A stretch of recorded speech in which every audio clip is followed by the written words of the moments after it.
don't think it's very modern to think differently from your parents. You, as a family is a unit. So Ram believed in family as a unit, and the younger generation, if they want to achieve success, later on the Ram became Raja Ram. So if you definitely want to achieve success, so follow what your family say. Follow what the head of the family, which is your father or your grandfather or your mother, they ask you to do. Because whatever they say, they have something good for you in mind. And Yes, that today's he could generation bring should. down a If whole we want our big, country to go glorious ahead, then why empire not? to the Why foot. not we follow And what then Ramayan what we see in Ramayan? Because Ramayan has many management functions also, and it is also one of the management functions. So I think kids should follow this, and this is actually very relevant if they want to do. True, Ritu. And I think we should also follow a right path. And Yeah. the right path leads you to a right results, a right destination. Yes, that the path of dharma and make the right moral choices. And this incident tells kids not to think about me, but think about we. Think about we. And then definitely there is going to be peace around everyone. There's going to be peace in them, peace in their parents. Everyone around them would be peaceful. So that's what path of dharma, path of love is all about. Nice talking to you, Ritu. We'll meet again tomorrow and discuss different aspect of the life of Ram. So till then, you stay safe, take care, bye-bye. Thanks again. Thank you, bye-bye.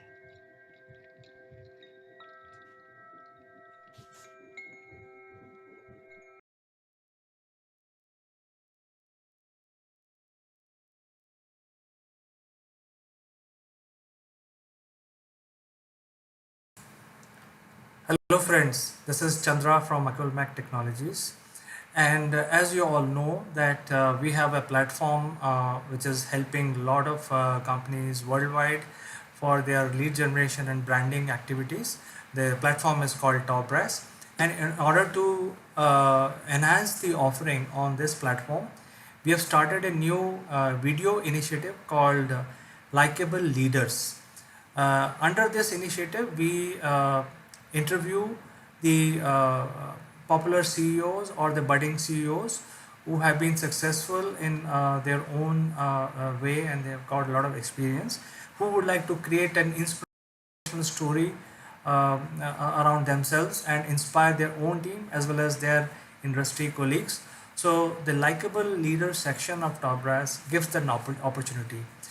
In this section, we will ask certain questions which will help you establish yourself. You can share your stories of success, of failure, how you basically overcome any bad feelings if you have. How do you discipline your life? How do you bring focus to your own activities? What sort of books you read? How do you motivate your team? And there could be any other thing that you would like to share about yourself.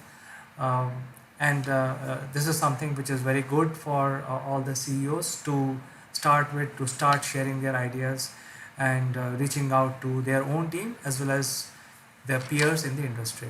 So I personally like to talk to you and look forward to this opportunity. Thank you. Bye-bye.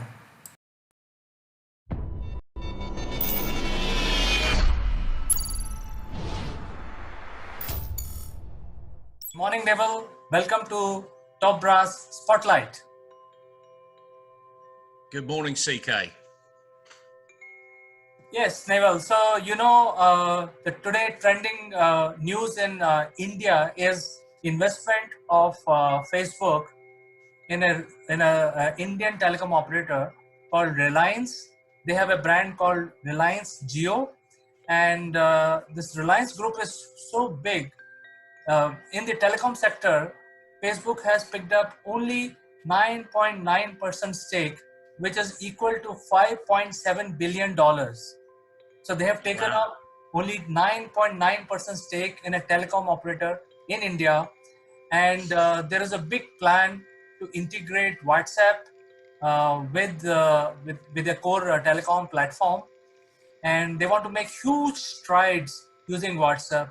They want to go to 300 million small shops, provision stores, which are very small. They are not as big as the supermarkets, but they are smaller. They're closer to clients. And they want to enable two things with this acquisition.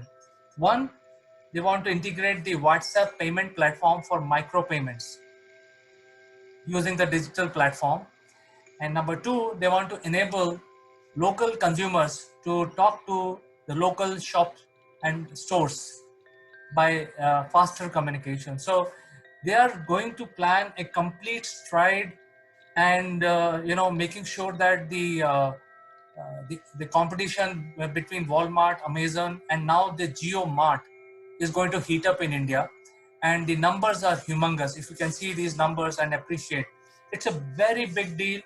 And let me tell you, Naval, this is the first of the uh, large days, mega days, which are waiting to happen for India. The world community is looking at the digital society of India, which is in the range of 600 million small businesses using digital platforms which are already present in India, and 1.3 billion digital consumer base. So this is exactly the big news in India, where the Facebook is investing in a large telecom operators. They have picked up only small stake, but look at the numbers. It is deal worth $5.7 billion. That's massive, massive deal. And if you let's look at that just very simply. Why are they doing that? And the simple answer is because communicating with people is the digital arena. How do you get your message out there? How do you put your company in the spotlight, as the program goes? You get to your audience. So it's that communication platform. And Facebook are just demonstrating exactly what all these big platform organizations can do. So Facebook's a platform. Your telecom arena is another platform. Put the two together, and actually it's a very, very powerful arena. In some respects, if you control the airwaves, you control your destiny, as someone might have said in the past. So how do we, the question today we've got for everyone out there that's listening is, how do you control your destiny? So you need to control your message, and you need to put it out there, if that makes sense. Yes, it does. But I'm quite excited because my business is also a small business in India, and I'm figuring in that 600 million small businesses which global cross-border business houses are aiming to address. So I'm also thinking there could be something for us as well. So like me, there are so many other people in India who are waiting for such mega days to happen. And together, I think we can drive the whole digital economy for the world. Oh, you're absolutely right. And should be of no surprise to people that Facebook have taken this small stake. It's not a controlling stake. It's not even a declarable stake in the corporate world. 9.9%. It's not a declarable item per se. It certainly isn't a change of control. And for those listening out there, 51% is not a change of control either. 25% might be a change of control, depending on who's holding the 25%. So, yeah, it's a huge, huge change in your arena. And it won't surprise me that they do this elsewhere. But let's face it, where are they going to do it? They can't do it in China because they're blocked. The Chinese do their own thing, as we know, with WeChat, etc. So where's the next place that they can do it? The biggest population in the world. Ta-da! Is India. 1.3, 1.4, maybe 1.7 billion people if you actually had a proper census out there. Who knows how many people are actually living in India today. That's right. So this is a trend. In fact, all the media channel, newspapers, tabloid, online, everybody's carrying this major news item. So let me ask you, Neville, what is trending in UK today? Well, apart from that horrible thing called the coronavirus, which tends to hit every tabloid, every broadsheet, every financial paper, news item in the UK and certainly in the Western world, we had a catastrophic event that happened yesterday, and it was a global event. The oil price went negative. Listen to the words, negative. So in other words, this was a globally based commodity that people buy and sell on the open market, and you couldn't give it away yesterday. You had to pay for someone to take it away. It almost became the garbage can of the world. You know, you have to pay people to take this high valued commodity away. Now, it was only in certain parts of the world, to be fair. It was only in America, because of just the way markets work. And the reason for it is quite simple. There's no air traffic happening. That uses oil, a particular type of jet fuel. There's not much travel happening.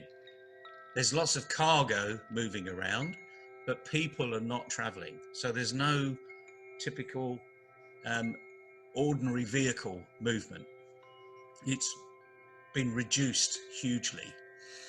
We're also coming out of the cold season in America. So there's no requirement for heating oil in the majority of the US. So all of these factors means that no one wants the oil. And this is raw oil. This is not refined oil. They just do not want this raw commodity. And yesterday, on one particular trade, it was minus $37. So just imagine your business that's been working for years and years on an established type of platform, and you're selling your product for the same amount on a regular basis. We'll call it $50 for the sake of the discussion. And all of a sudden, through no fault of your own, you're now not getting $50. You can't store it because all of your storage has gone. You've got no warehousing facility where you can store it. And now what you're having to do is the first person that turns up, you're giving them $50 to take your units away. So that's a massive swing. That's $100 swing in your revenue stream. And by the way, it's now gone negative. Massive, absolutely massive. What's that doing for this? What's that doing for your modeling? What's that doing for your brain power, really? What do you think? It's going to be a huge loss, and I think it's going to be a huge loss to the lobby, which is behind the oil industry. Let me express my feelings by giving you another piece of news which I heard 2-3 days back on a weekend, that Samsung is coming out with a solid state battery, and this is much more efficient and cheaper to produce than the lithium ion. So who knows, when the oil requirement because of coronavirus or COVID-19, people stop traveling, people have more of virtual business, people stop taking flights. Who knows, the battery come and replace this particular source for energy. You never know. Well, you're absolutely right. And the thing about this is that the whole renewable discussion comes up into the forefront of lots of people's minds. Of course, the reality of life is, if oil is so cheap, actually renewables were expensive before, and that makes them even more expensive. So there is this balance we need to look on the world economy. What do we want for our environment going forward? And again, lots of these oil companies, they've been around for many years, and they're all doing their own thing to make it as much of a green energy solution as possible. But we've got the issue now is we need to ask that fundamental question. What do we want from the planet? So these are really big issues. And the thing is, if you're a company out there that has got a green solution, now's the opportunity to make that noise out there, to get your message over and show people exactly what you're doing and the benefits to it. There's never been a better opportunity. And your battery solution is just an absolute classic. And you mentioned green revolution, green technology. who knows, oil which is not used in internal combustion engines today can be used in fuel cells tomorrow. So we never know how the things turn into in next 6 to 12 months. Yeah, you're absolutely right. But as we go back to the very beginning, this is about spotlight. This is about what's in the spotlight. So let's put you in the spotlight. So listen to what we're saying. Think about your organization. Think about who you want to be giving your message to, and come online with us, and we'll help you spread your word. Certainly. So with more trends, we will catch up again tomorrow. You be safe and have a nice day, Neville. Same to you, CK. Enjoy yourself, everybody, because it's the only life you've got. Certainly. See you tomorrow. Bye.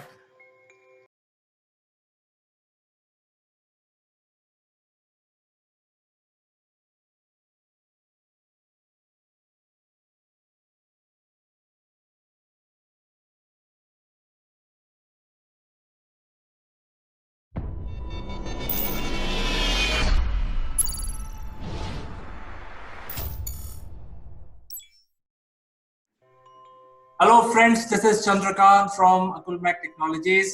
Welcome to Top Brass. And today our segment is CEO Roundtable. Let me invite our guest today. First, very senior person joining us from UK. His name is Neville Gunt, and he is the CEO of Mindfit Limited. Welcome to CEO Roundtable, Neville. Thanks very much, CK. Good morning, everybody. Look forward to a great discussion. Certainly. And our guest number 2 is Ms. Farida Charania. She is the CEO of Career Zoom. She joins us from Singapore. Welcome to CEO Roundtable, Farida. Thank you, CK. Excited to have this discussion with everyone. Yes, we are also looking forward to it. And our next guest is Ms. Kanchan Verma. She is the CEO of Akulmach Technologies, and she joins us from India. Thank you, CK, and everybody. Hi, everybody. How everybody is doing today? Everybody is fine, and I think the topic of discussion today is, we have been, in fact, all countries are undergoing the COVID-19 situation, where almost entire world is under lockdown. There are do's and don'ts defined by WHO, which are followed by all countries. So literally, we have not seen in the recorded history of mankind that such a unprecedented lockdown has been imposed on the entire earth. And because of this situation, the real pandemic is actually creating havoc on the mankind. People have already lost a lot of jobs. And I think the discussion point is many jobs have been lost already, but it is not over. We are not expecting the vaccine before December this year, if everything goes right. I think the leader is Oxford University, so we will see how it goes. But I think this pandemic is here, we are undergoing it, and people are losing job, which is adding to the pain. So let me first invite Mr. Neville Gunt to address this issue, what people should do, because I think it's a reality. People are losing jobs and all kinds of new opportunities are available, but they are not visible. So what is your take on this situation? Well, we're in an interesting arena. If I have a penny for every time I've heard unprecedented times, I'd be a millionaire, because they are unprecedented. But that doesn't mean to say that we shouldn't be thinking about doing the best things we can. And what we've got in the global arena currently, and I'm not just talking about job seekers, I'm talking about businesses that are employing, governments that are trying to sort things out. But we've got 3 types of actions that people are taking, 3 different behaviors. Surprisingly, there's a large number of people in denial. In other words, yes, COVID's happened, so that's a tick, but it's going to go back to normal. Eventually, the virus will have a vaccine, and in a few months, maybe early next year now, things will go back to normal. That's one group. Another group is in complete chaos. They don't know what's happening. They can't control what's happening.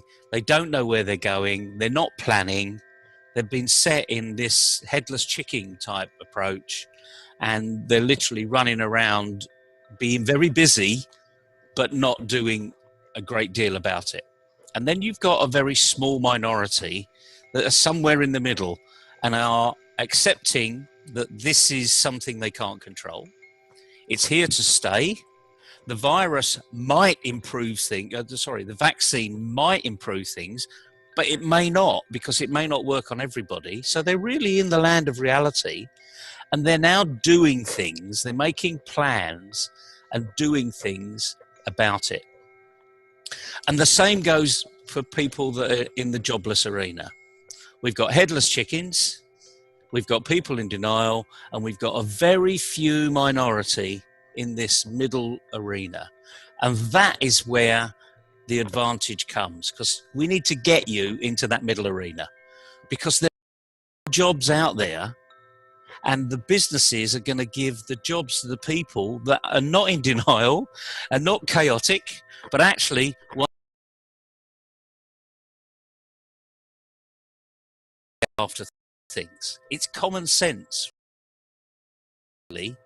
But let's see whether it's common practice. But it'd be interesting to know, we've got an international audience here, we've got an international panel. It'd be interesting to know whether that fits, in the likes of India, in Asia, in Singapore. But so we've got a fascinating discussion ahead, I think, and we can help job seekers get on the straight and narrow and come out of this chaotic arena, out of denial, and get on with their lives. Put the right CV out there to the right organizations, because people are still hiring. That's my take currently. In fact, Neville, the way you have described is you have put people in three buckets, and the most important bucket is the people who are in denial. And I saw an advertisement yesterday. The premier insurance company in India, they are now looking for new agents, and they are advertising on TV, which I've never seen in my life. So, wow. They are saying, please join us as agent through TV, because earlier that was something which was not really focused on. So I think there are jobs available if you see and look around. The previous jobs which were there before the pandemic are no longer available, but I think there are a lot of new jobs that are available. And with this, I would like to ask Farida. Farida, you work with the government and you have a very vast experience working with Asia Pac companies as well as European companies. In your network, what do you see? Do you agree with Neville, or do you disagree, or what is so different in your marketplace? I think I do agree with Neville, because we do see, if we were to look at a broad classification, these are three type of people that you actually come across when you speak to people. And I have been kind of, thinking this through, and I feel that, okay, this pain which is going to come with this is inevitable. You can't do anything about it, but misery is optional. There is still a way out of it. So to a certain extent, crisis, drives alignment, and it allows you as an individual, a company as an organization, a government, everyone to move in a certain direction. Because you realize that a lot of it is fluff around you, but there are things which will still actually move. Yeah.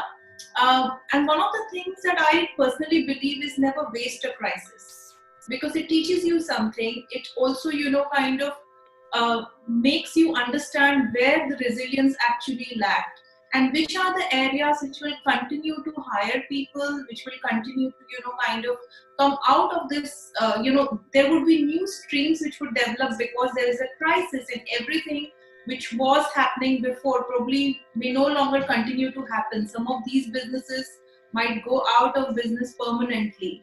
They might never recover, or they might never, because even though, people think that things might come back to normal, but it's a very, very long road ahead, and nobody knows what the normal is going to look like. This is an opportunity for every individual, every organization to think differently and start thinking about what is it that we need, what is it that we want, what is it that we can afford as an individual, as an organization, as a country, and together as a planet.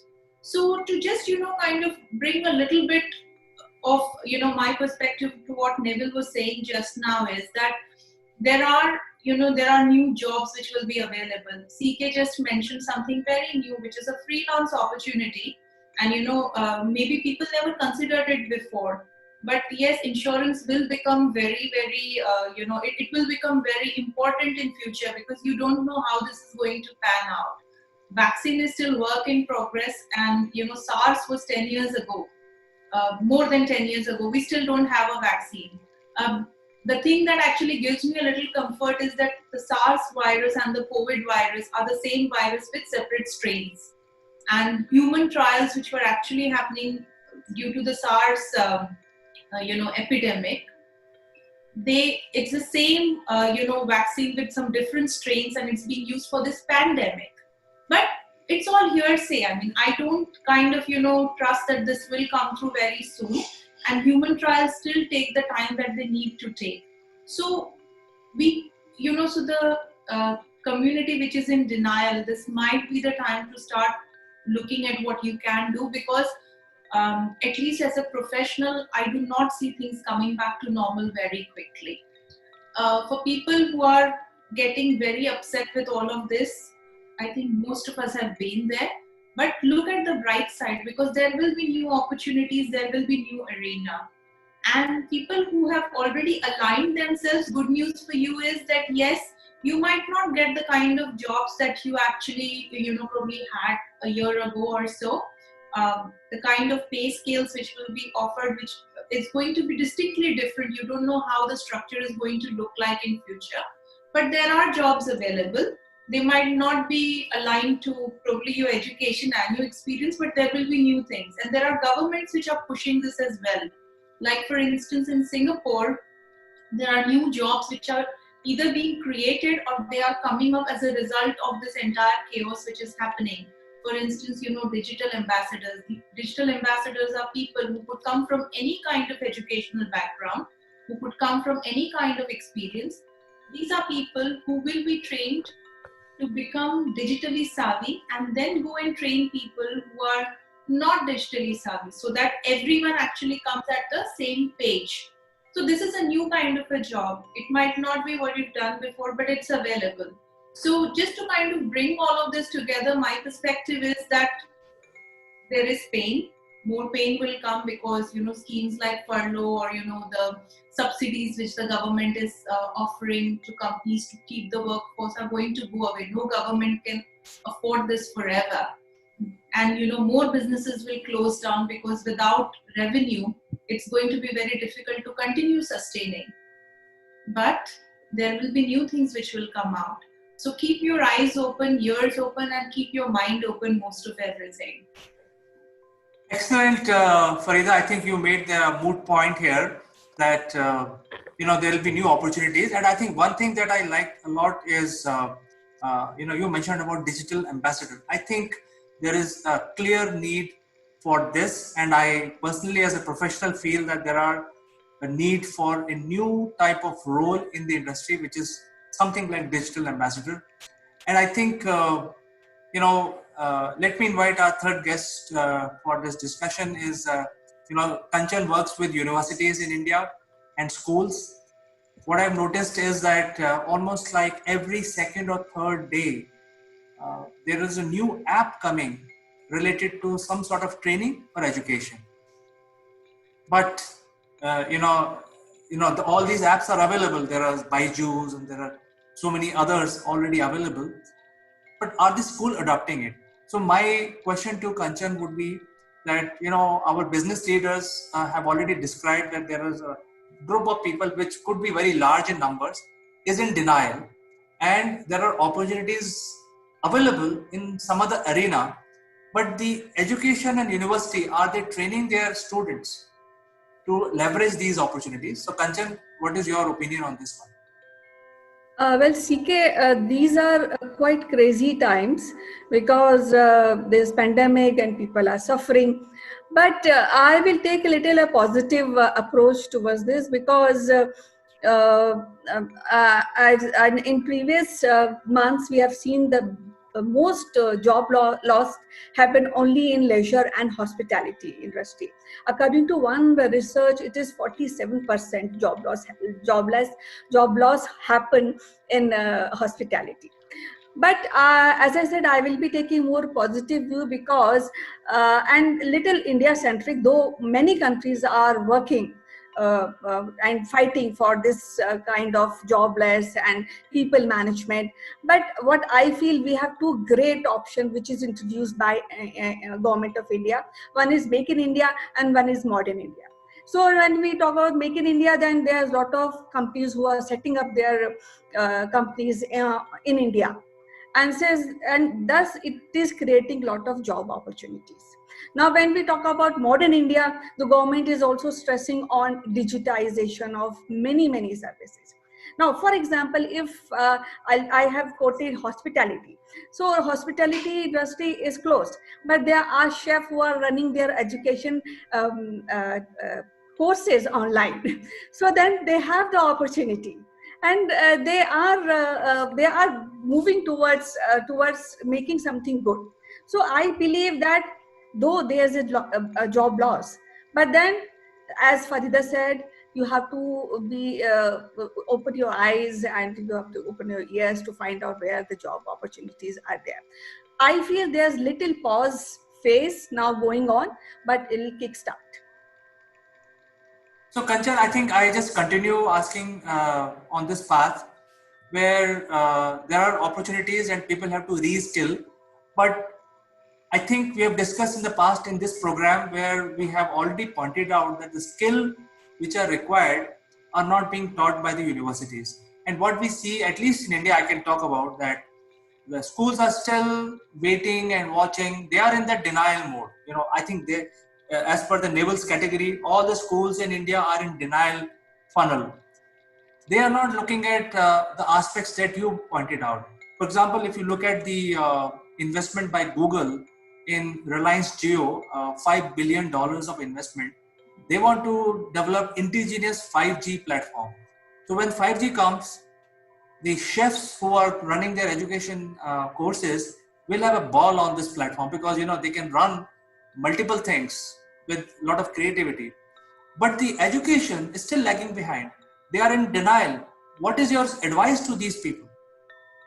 I think because they are denial because they are looking for a better time to come. They want that maybe the time which were before pandemic, it will come. But I think water has flown and things will not be changing for a longer time. So maybe sooner or later they are struggling. Actually, many schools are struggling with the technology and with digitization.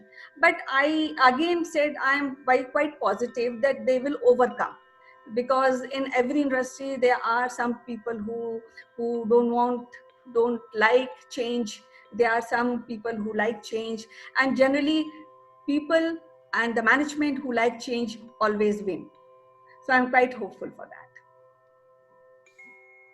Naval, mankind is a very resilient species, and we are going through, like you already mentioned, that unprecedented. You might have heard so many times, but I think let me use this word again, that the mankind is a very resilient species, and they are going through this unprecedented times. What do you think is the takeaway from this discussion? What people really should do to get out of the denial mode? Well, they're going to have to look in the mirror and make sure that they know where they are, whether they're in chaos, in denial, or they're actually doing something about it. It's been a fascinating discussion already, and this is such a big topic. What we've got to remember is that COVID really has just accelerated all these thought processes. They were already there prior to COVID. Now, the education business gap was there. It got bigger during COVID, to my surprise, mainly because universities have gone more into denial. They've been more focused on improving their own digital presence. And remember, we're in the fourth revolution, which is digitization. And Farida mentioned this one word that is used quite often, but actually not really understood. And before I say what that word is, the World Economic Forum has for the last 4 or 5 years been publishing lots of future job profiles. And they published just before COVID the future of jobs in the next 5 years. And they were saying basically that 40% of jobs are not even identified today. So maybe your insurance company that's looking at lots of freelancers, there you go, there's the word.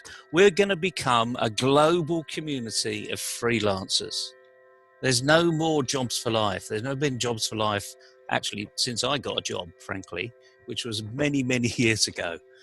You're going to freelance for a period of time. You may be under contract, but I can see organizations literally moving towards fixed term contracts for everybody. Now that's just, I don't know any facts apart from a few organizations, large organizations that I've seen move in this direction. But the freelance community is going to be huge. It's huge already, frankly, but it's going to be much, much bigger. And this is where job seekers, you've got to get out of this denial arena. You've got to look online, go to respected resources. Don't follow the shiny objects and fake news. Ignore all that. Look what governments are saying officially on their notice boards. Look what the best employers are saying on their notice boards. It's there, it's evidenced. All you've got to do is go and look at it and start thinking. Because sooner or later you will see that the evidence will actually start to change your belief. And that's a good situation because now you're getting a kick of reality, not a perception. Perception will keep you in denial or in chaos. The kick of reality will narrow you down this middle road, let's call it, having the right attitude and being in control of your own destiny. So my advice to everybody is start reading. Start Googling, but don't look at fake news. Don't look at the shiny objects. And certainly don't follow government leaders because, frankly, a lot of them are bouncing around saying they're in this middle road, but they've got no idea, some of them. They're feeling their way. And I feel for them, actually, because, again, sadly, these are unprecedented times. So there you go. You mentioned that once again.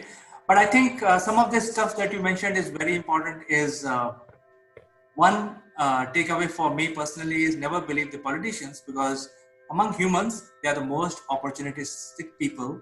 So we have to look for ourselves, not be in denial, don't get cue from the politicians.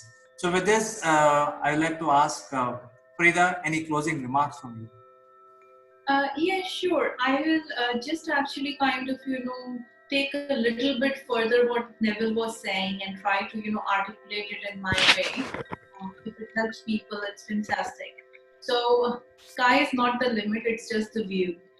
So basically when you actually talk about freelancers, I'm specifically talking about the gig economy. Now that's something that's going to be huge. The reason being, like Neville was saying, there are no longer going to be secure jobs. So I would break it down that there would be tasks and there would be people who would actually perform those tasks, and there would be people who need these tasks performed and they would be willing to pay for it. So there are professionals, there are even if there are, there are people who have been in a job for very long, they've been cocooned as an employee, suddenly they are in middle of everything, this pandemic, and they realize that it's not going to be easy to find something. So keep an open mind, go to respected resources, see what is it that can leverage your skill, because still work is happening. Industries which are very badly impacted are, aviation, hospitality, luxury, to an extent retail. But then, there is work happening, like e-commerce is growing because that's the only avenue where people are actually shopping nowadays. Hospitality is not like, for countries like Singapore are trying to do local tourism boost. So something is happening, but it's not going to go back to the pre-COVID times very soon. So keep an open mind, look at what other avenues are available. There should be opportunities which can actually utilize a skill set you perhaps have not used for a very long time. And it might actually just come into use right now. Maybe you're very good at writing and you haven't done it for a while, and there are copywriters which are needed all the time across so many platforms. So keep an open mind, there will be opportunities. It's dark, but then waiting for the gold, don't miss the silver lining. Absolutely, very well summarized, Farida. In fact, one of the takeaway for me and for my viewers is that somebody has taken your job, because the jobs are just around the corner, as from the panelists we realized, but nobody can take away your career. So all you have to do is look around and see what are the new opportunities. So with this, I'd like to thank all the panelists today, Neville, Farida and Kanchan. Thank you very much. Been a pleasure. Thank you very much. Bye. Bye-bye.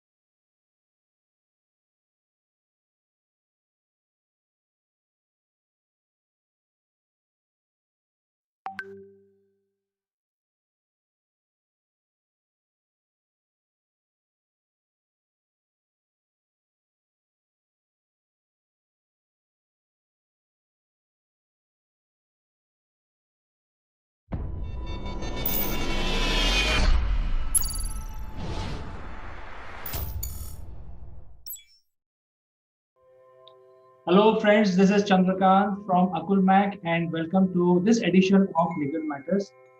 In today's edition, we would like to discuss about the case involving Kangana Ranaut, and most of the Indians are aware of this incident where Kangana's property was demolished by giving a 1 hour notice by the BMC in Mumbai, and there were a lot of issues between Kangana and the government of Maharashtra. However, the case was filed by Kangana, and she demanded damages, and she has recently been, she has won the case. To discuss about this, let me invite my friend from Ahmedabad, very eminent lawyer in Ahmedabad High Court, Mr. Jeet Bhatt.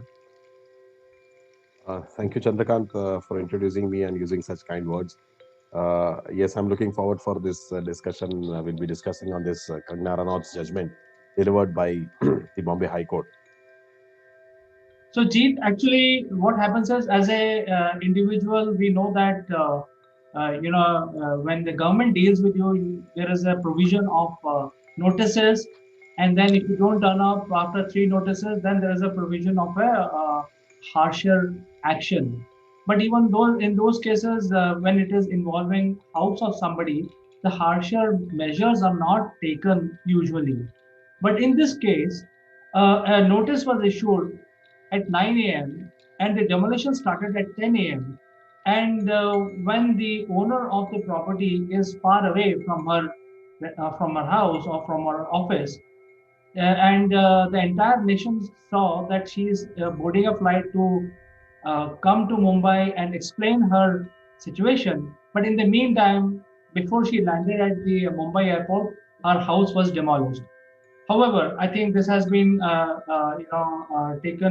taken up by the court, and they have awarded that this is a not a great action by the BMC of Mumbai City. So now you can tell us from the legal standpoint what really happened, because the case eventually went to High Court, and then you can then decode this case. Right, absolutely, Chandrakant. You are absolutely right. In fact, a famous jurist in England had in 16th or 17th century held and laid down that rain can enter, storm can enter, wind can enter, but king and his men cannot enter anyone's house without justification of law.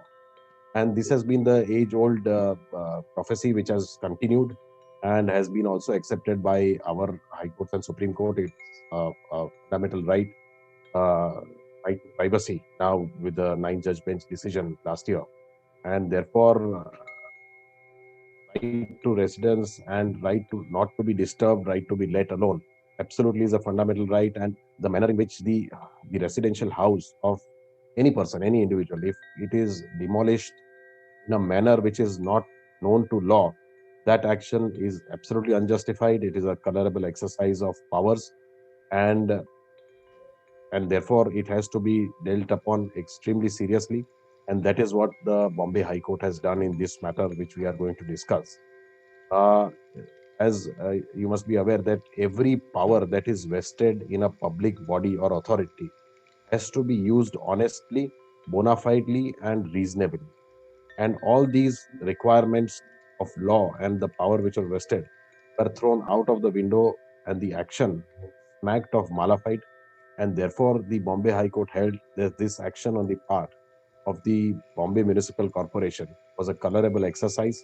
It quashed the notices issued, and I will be speaking on what had happened, how it transpired, and why the Bombay High Court accepted the stand of the actress Kangna that this was done under a malified propaganda by the authority, and therefore it has quashed. So what had happened, I'll just briefly deal with the facts.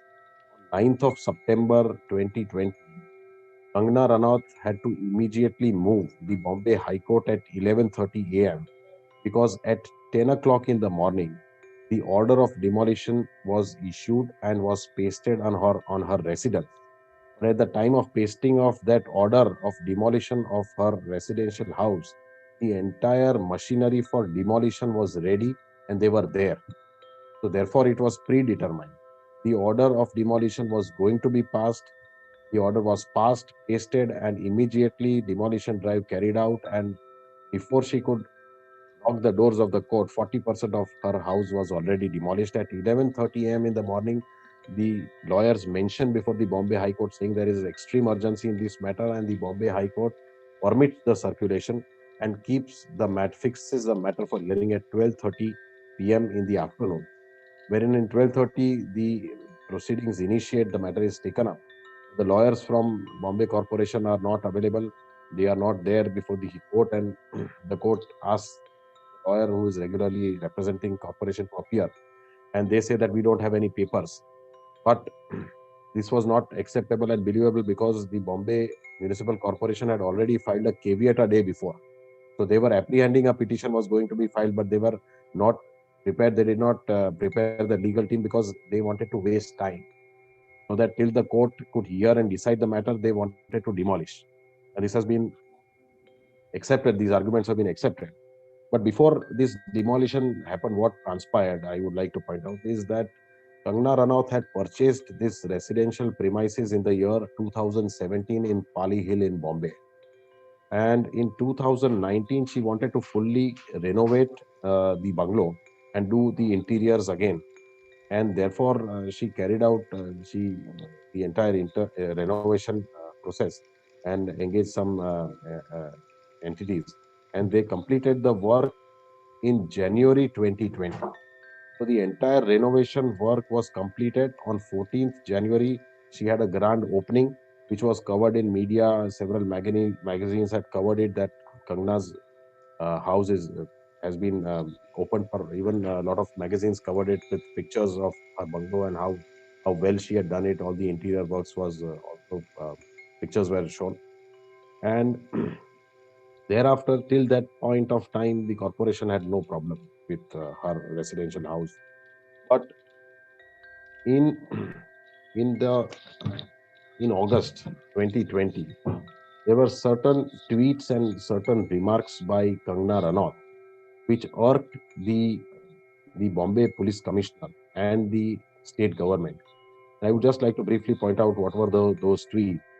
On 30th August 2020, she tweeted that, and I quote, I am more scared of Mumbai police now than the movie mafia goons in Mumbai, and I would need security either from Himachal Pradesh government or directly from the central government. No Mumbai, please. Then on 1st September, she again tweeted that instead of condemning public teasing and bullying like this, CP Mumbai police is encouraging. Mumbai police has hit all-time low. Shame. Then again on 2nd September, she tweets, you are a big sham in the name of police. Don't you forget, not just me, all the people tagged got notifications of CP Mumbai before liking the derogatory tweet, trying to prove a criminal seems your old dhanda. You don't dare to lie, Mumbai police. On 3rd of September, he tweets again that Sanjay Raut, Shiv Sena leader, has given me an open threat and asked me not to come back to Mumbai after Azadi graffitis in Mumbai streets and now open threats. Why Mumbai is feeling like Pakistan occupied Kashmir. This was her tweet that triggered a row, and several remarks were again when in media it had appeared. And on 4th September, again, she tweets that I see many people are threatening me to not come back to Mumbai. So now I have decided to travel to Mumbai this coming week on 9th September. I will post the time when I land at Mumbai airport. किसी के बाप में हिम्मत है तो रोक ले. Now, in pursuance to this tweet, she was being threatened by Shiv Sena and other activists, and also by there were threat by Sanjay Rao, and therefore she was provided a Y plus security, and she was to come to Mumbai on 9th of September. But in between, what transpired is that the Samna, which is the Marathi daily newspaper, on 5th of September, whose executive editor is Sanjay Rao, stated that joining issues with Mumbai will prove costly. Mumbai shi panga padega menga. These were the slogans which were being published in this Samna editorial. Then Shiv Sainiks also gave stern warning to Kangna to the effect that if she steps into Mumbai, their ladies will beat her with chappals and shoes. And also, what Sanjay Raut had written is that Mumbai belongs only to forefathers of Marathi people. Those who do not agree with this, they should show who are their fathers. It is a promise that Shiv Sena will perform Shrad of such enemies of Maharashtra. The health department should handle mental cases of such persons also who talk any nonsense about Mumbai. These were the ongoing tweets against Kangna and Kangna against Sanjay Raut and the Mumbai police. On 7th of September, the executive engineer of Mumbai Corporation visits her residence, and he makes a sketch and notes down certain uh, construction activities which were going on, and says that these are unauthorized and illegal. And on 8th of September, he issues a notice and pastes it on the premises of Kangna Ranaut, saying that you stop these construction activities within 24 hours and provide the permissions that you have. Otherwise, in 24 hours, we will demolish and stop all these activities. So on 9th of September, this notice is pasted. His advocates, Kangna's advocate, replies to the said notice saying that there is no activity which is undergoing and there is no construction activity that has been taken because the construction has already completed in January. And since the Kangna actress is not here, you grant 7 days time in order to give a detailed reply and all the contents and allegations of the notice are wrong and are not accepted, and therefore they sought for 7 days time. But without waiting for that 7 days time, on 9th of September, they issue this order of demolition, and with all the arrangements made, JCB machines, police officers, protection was granted, and they start demolition at 10:30 in the morning. Therefore, this petition was filed, and it was heard by the Bombay High Court for several days. And ultimately, on 27th of November, the judgment is delivered by Bombay High Court, wherein the High Court holds that the entire action of the Bombay Corporation smacks of malafide, and therefore this has to be quashed. The notice was bad in law. In fact, all through conclusive proof, petitioner Kangana Ranaut could prove to the court that all construction activities had already been completed. There was no ongoing construction, and therefore the notice issued by one of the executive engineer who was also a party in those proceedings, Mr. Late, was also joined.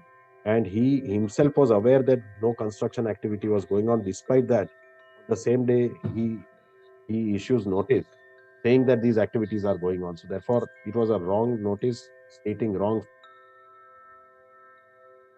facts.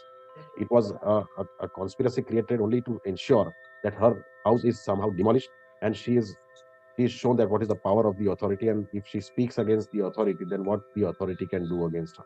And therefore, this smacks of malafide, and therefore, this detailed judgment of 166 pages, the Bombay High Court has in detail explained all these facts, that how this happened, what were the factors which came into play by the authorities, and how they mischievously and with oblique motive carried out this demolition process and tried to evade the process of law.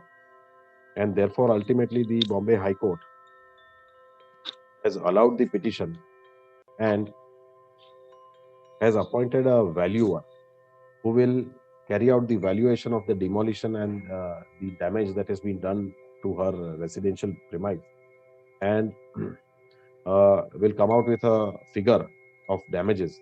And thereafter, on the next date of the matter is 9th of March, when the court will decide how much compensation should be awarded to Kangna for the illegal acts committed by the corporation. The High Court has also said that compensation amount will also be awarded from the personal uh, the officers will be personally held accountable, and the compensation amount will be they will be liable to pay. So therefore, absolutely important decision, and the hearing officers will be taught a lesson when they will themselves have to pay the compensation amount. So therefore, it's a very good judgment.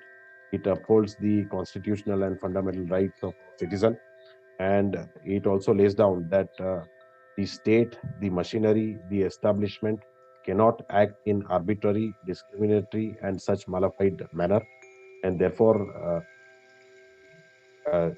this is a welcome judgment, and it lays down some important issues, questions of law.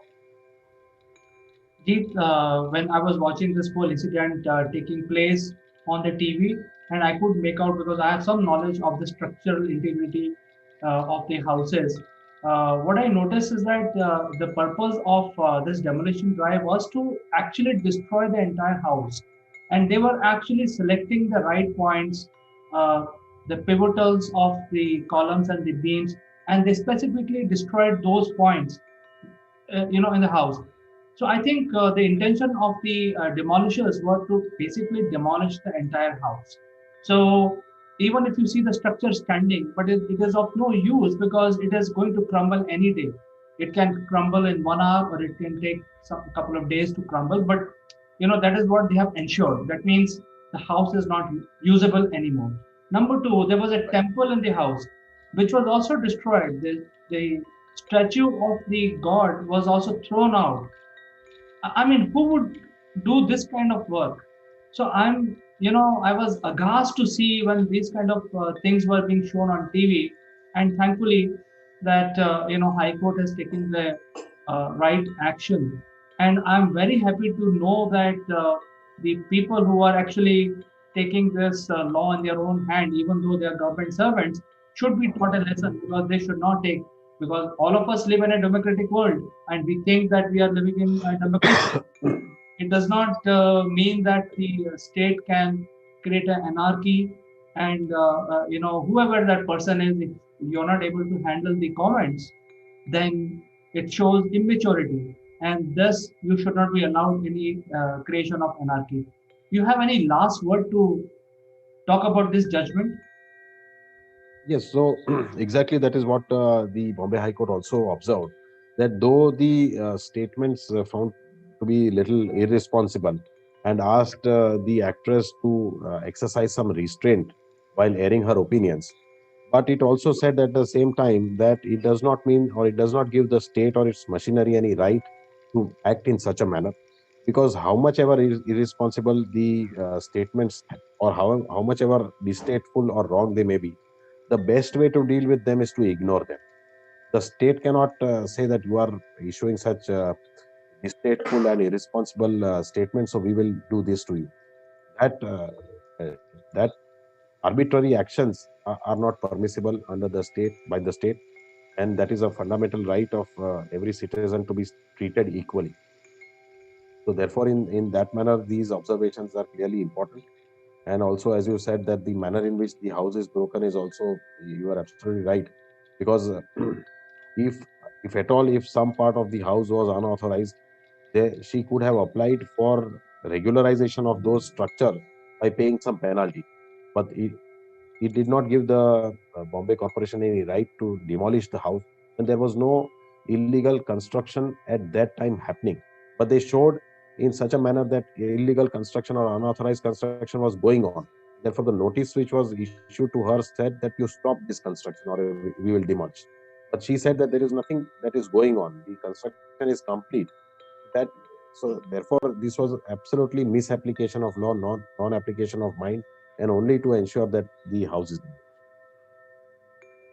So I think because of this judgment, the Kangana has been given her dues, and I'm sure in the due course of time she would be given the right amount of compensation. Although the compensation can be only quantified by the surveyor, but when you construct a house, you put your soul into it.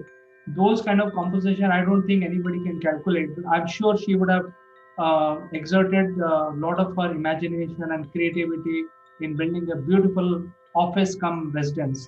But I don't think we can do much about it, but we will definitely cover if any new development happens in this case. In the end, I would like to say that there is a freedom of speech to all citizens in India, and that is why, even though Kagna was giving her tweets, but that is all given in the Constitution, by the Constitution of India, to all citizens. So thank you very much, Jeet, for finding time and coming on our show and talking about this very, very important case, which has been watched by almost 1.3 billion people across India. Thank you very much, Chandrakant, for having me and letting me talk on this important judgment. And we will catch up with you, Jeet, once again next Thursday on Legal Matters. Sure. Thank you.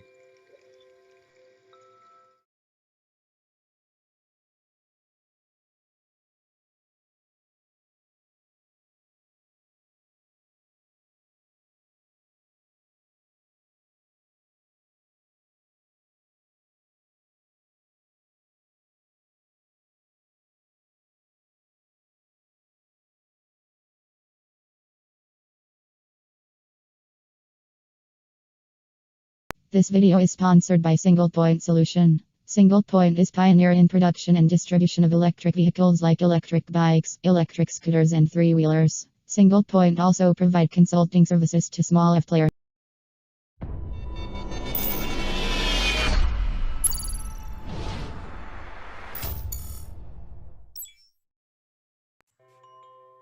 Hello friends, I'm Kanchan from Akulmach Technologies and you are welcome to Top Brass. Today we have Sitesh Srivastav.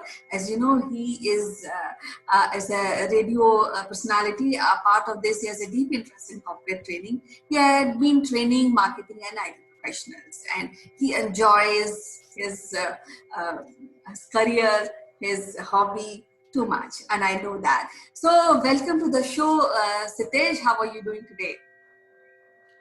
Good day, Kanchan. It's a nice, cloudy, and good temperature in Bangalore, and pleasant weather out here. And therefore, it's a great to talk to you again. And how have you been? Yeah, I'm quite fine because weather is good, and people are just little coming out, and so we are communicating. In this middle of this, I have heard demise of our dear President Pranab Mukherjee, and it was kind of sad news which we Indians received, because he was 13th President of India, and he had a career which spread over 5 decades, and the kind of impression he has left on Indian polity is immense, because his way of working is entirely different than those of contemporary which were there with him. And he remained a finance minister, he remained a defense minister, and you know that he started his career as a professor of political science in Kolkata. And then suddenly we heard about his demise. He's a Bharat Ratna recipient. So it was little sad to hear about his demise, which is a bad. Yeah. Yes, Kanchan. I have summarized his passing on in terms of a great loss to the current Indian political setup, the vacuum that has been created by his passing away.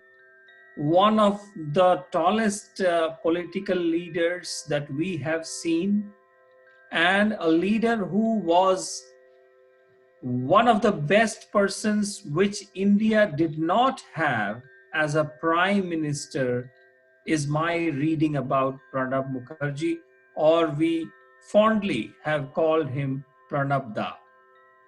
And as you rightly said, 5 decades of a political career, it needs not only the energy, but also a belief in the democratic system of this country to be at the hem of affairs as a finance minister and a lot of other ministries that Pranab Mukherjee was part of since 1969, when our late Prime Minister Indira Gandhi brought him to a Rajya Sabha ticket, which is also an upper house in the Indian parliamentary system. And he became almost number 2 man in Indira Gandhi's cabinet. With his wittiness, with his depth of knowledge, with his enthusiasm, with his empathy towards the policy matters of the country, he was known by his political friends and foes as a master in any subject in the policy matters. The great part about Pranab Mukherjee is that he was equally respected by his government as well as the opposition. So he was able to cut across the political spectrum, which helped our democracy in some of the very, very crucial times when we had a series of prime ministers between the legendary Congress party and the BJP. We had a string of 5-6 prime ministers in VP Singh, in Deve Gowda, in Chandrasekhar, and then of course Rajiv Gandhi. So they were very, very ably supported by Pranab Mukherjee. But my always feeling, a peculiar feeling about the Indian politics, and I don't want to call it a beauty, because some of the great leaders, great thinkers, visionaries could not get into the top job in the controlling power where they could have steered forward our country into a transformational age. What do you think? Yeah, I feel that he is a leader which is way apart than those of leaders in Congress in his time, and he has a lot of intellect to really solve. He used to be a problem solving for most of the situation which was faced, especially by Indira Gandhi. And after the death of Indira Gandhi, there were some differences, and then he came out of the Congress for a small part of time, and then he made his own party, Rashtravadi parties, Samajwadi Party. But then again, I think he loved Congress too much, and he went back to the Congress. But the important part is he has a keen interest in economy of India, and he always, in fact, he has written many books on economy of India and the national building, national building books in his career. Apart of this, he also been nominated as the best finance minister of the world by Euromoney in 1984. So these kind of appreciation he has been given in his career, and I feel his demise will leave a lot of vacuum in even in current polity, because he is a person who can give advice to the current dispensation when required. He is always, in fact, I have seen few clipping of 2014 when first time Narendra Modi was elected and went to Rashtrapati Bhavan. The gesture of Pranab Mukherjee was very, very welcoming.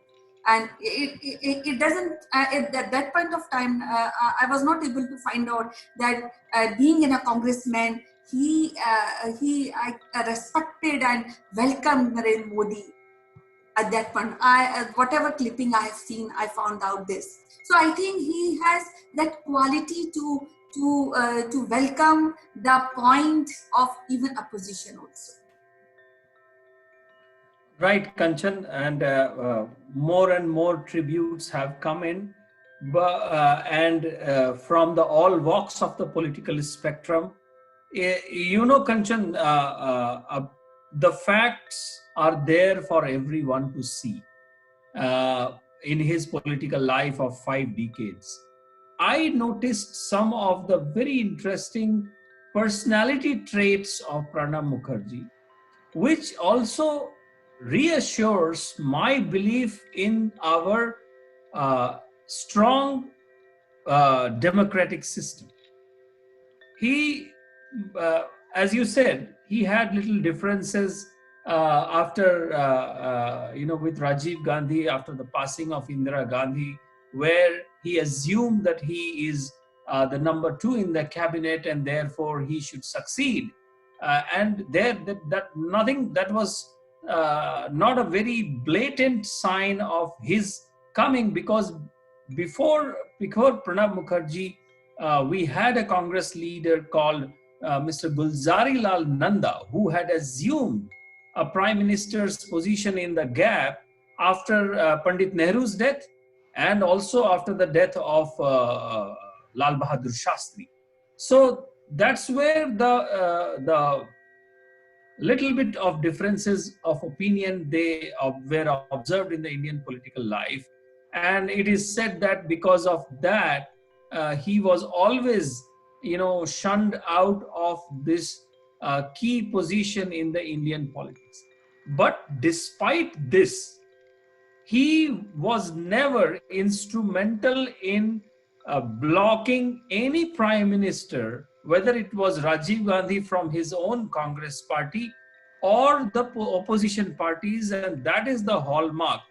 If you ask me today, it sounds very cliche that at a given point of time between, I think, in 1982-84, when he was finance minister, the Reserve Bank of Governor chairman was Manmohan Singh, Dr. Manmohan Singh, who used to report to Pranab Mukherjee. But if you see the turn of events, when Manmohan Singh became the prime minister, it was Pranab Mukherjee who was reporting to Manmohan Singh in the government, and both men have equal respect for each other because they were not thinking in terms of who is reporting to whom, but they were seeing that their each other's strength is finally ultimately going to benefit our India, and therefore they stuck together. So in a way, I can always think the relationship between Pranab Mukherjee and Manmohan Singh specifically can be compared with what we had during Pandit Nehru and Sardar Patel, and later we saw in the lives of Atal Bihari Vajpayee and Alke Advani. So that is the hallmark of Indian political system, where when it comes to the core of running the country, politicians have come together, they have supported each other, they have supported the hopes and aspirations of the country, and they have steered forward of our nation. And we should be proud of our political system at the top level. And you would be surprised, Kanchan, that I have heard many good things about our Indian political system outside India, but probably fail to see it while we see it from inside. What do you say? There are many good things when we talk about Indian polity, because we choose our leader from our board, unlike in US, which is where we count on percentage. We directly choose our leader, and that is a very good democratic right every Indian is having. And I think everybody appreciate our freedom, our democracy. Part of this, I think Pranab Da was a great democratic. He had a great democratic ideas. He believed in freedom, and we will miss him dearly. I think it's a great loss. Definitely, Kanchan, we will miss him, and the country will miss him, the parliament will miss him, because as we see today, it is very, very rare to find such kind of leaders who have a backing of their own party as well as the opposition system to steer forward the country on a political matters, especially when it comes to the international relations. And therefore we need more and more leaders. I mean, opposition doesn't mean that you have to oppose everything of the government.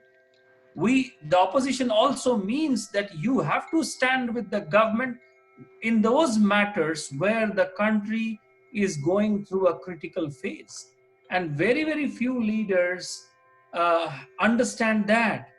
And Pranab Mukherjee was surely one of those leaders, and that is one of the reasons I believe he was awarded with Bharat Ratna, the highest civilian award of the country.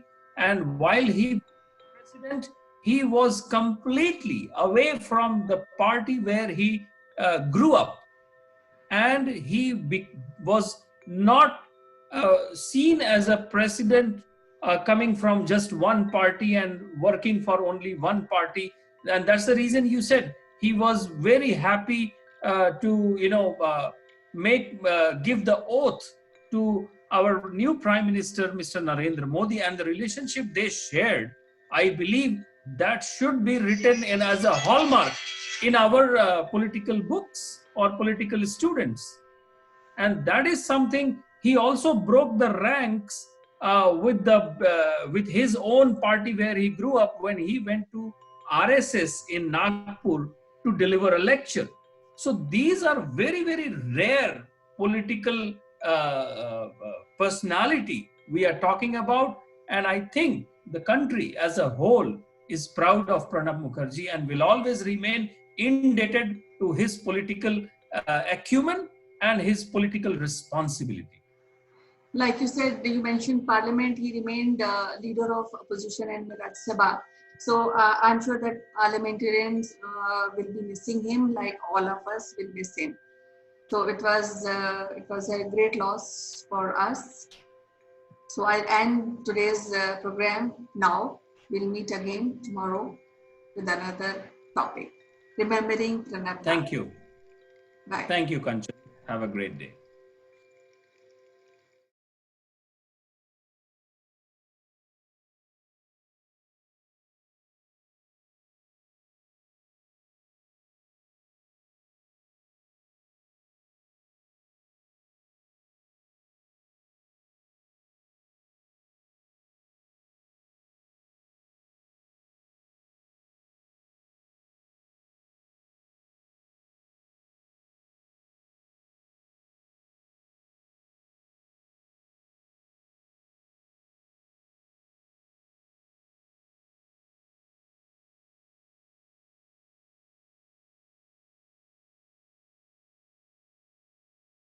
from Akulmach Technologies, and you are welcome to Top Brass.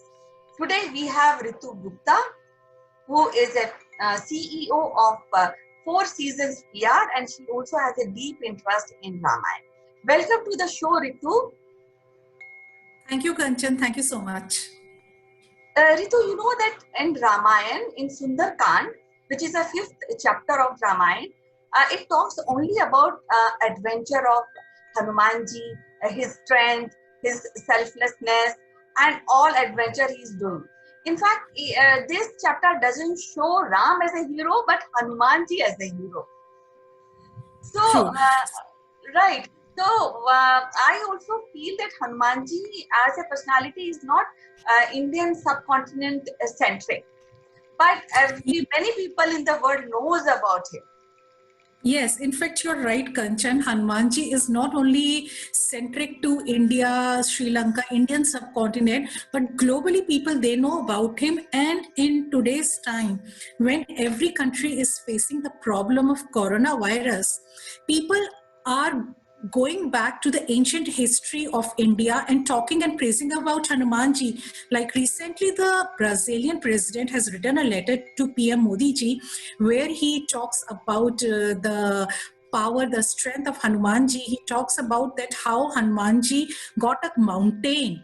When he was supposed to get Sanjeevani Booty, he got a complete mountain, a full mountain, and for when Lakshmanji was not well. So, you know, he, in the letter, he requested PM Modi to provide medicine for COVID-19 patients, and this medicine is called hydrolyxic chloroquine, and this medicine is available in India. So while writing about this medicine, requesting to provide the medicine, he mentions Hanumanji, the incident. So yes, world over people are praising India and the old culture of India. Yes, and he said that India has, India is safeguarding people around the world by helping them, like Hanumanji has done centuries back. Now, I also want to ask you, Ritu, what do you feel about the incident when Hanumanji burned whole of Lanka, which is said that it was made of gold in one day? Yeah. So, what would have been the impact of this incident at that point of time? Yes, so let me just talk about incident very precisely, that Hanumanji was produced before Ravana, and Ravan insulted Hanumanji. This enraged Hanumanji. So after this enraged Hanumanji, and also Ravana asked his soldiers to put fire on the tail of Hanumanji. So everything enraged him. So he went around the Sri Lanka, he went around Lanka and burned building to building. Sita ji got to know about it, and she prayed to Lord Agni to protect everyone, and especially Hanumanji.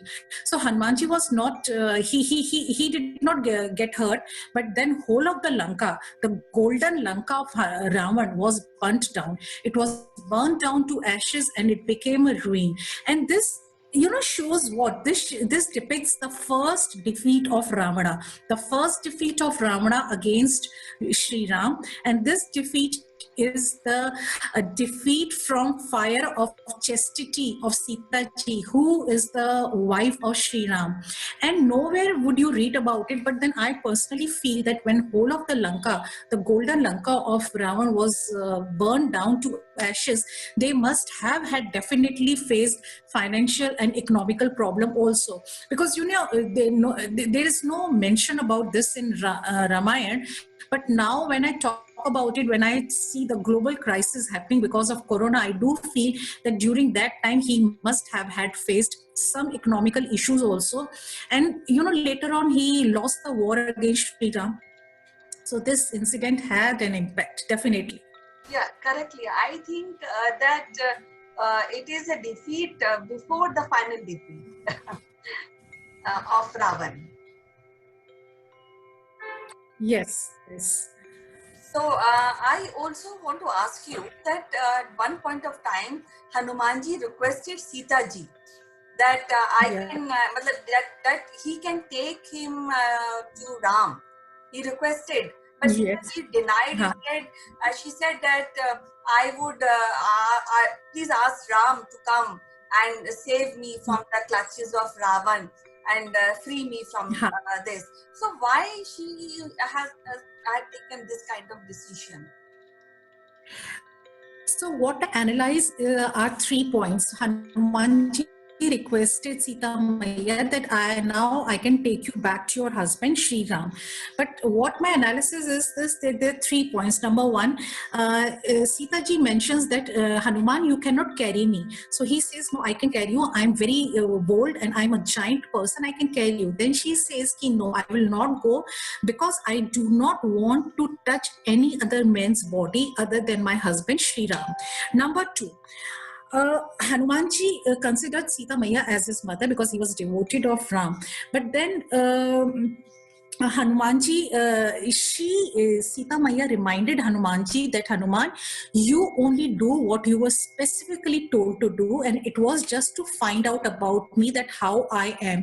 You were not supposed to get me back. So ask Sri Ram to come and get me back. I will not go with any other person. And also I feel that she never wanted, and she thought that if she goes back with Hanumanji, then people will ridicule the power of Sri Ram, which she never wanted, that people should ridicule her husband. And she, being the wife of Sri Ram, she never wanted that her husband's glory should go down. So these are the 3 analyses which I think. And Hanumanji, yes, agrees to it. He bows down to Sita ji and said that quickly I will go and give the good news of finding you to Sri Ram and Lakshman. Yeah, it was nice talking to you today, and we'll meet again tomorrow and discuss other aspects of Ramayana. So you take care. Thank you. I'll meet you tomorrow. Take care. You also take care. Thank you.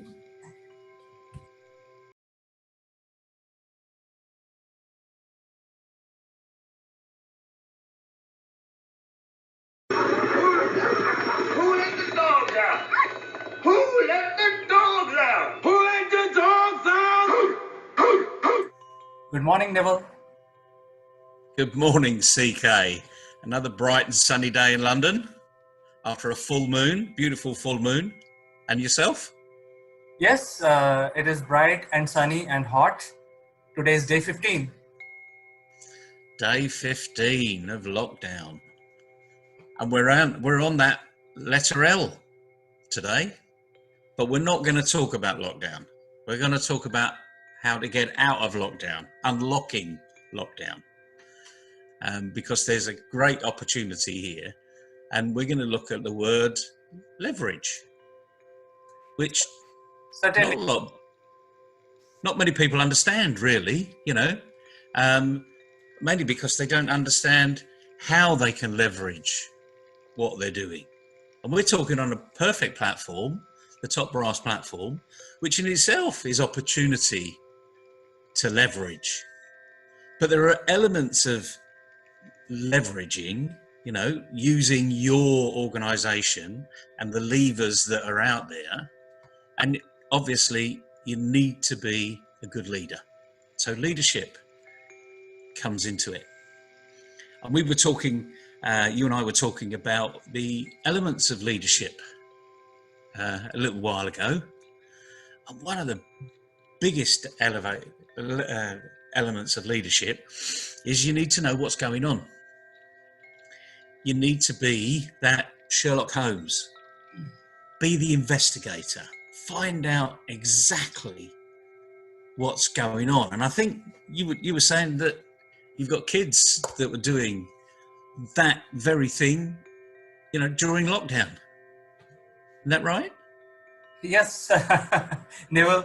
Actually, kids have tried everything because they are in total lockdown. They have tried to play carom. They've tried to play chess. They've tried to play anything that is all the games available. The only thing is that they are not allowed to go out. And kids want to run. They want to go to park. They want to play cricket. They want to play whatever team games. So since the kids are stuck, and yesterday I was surprised, as you can see in this picture, they started their binoculars and they started observing things from our penthouse.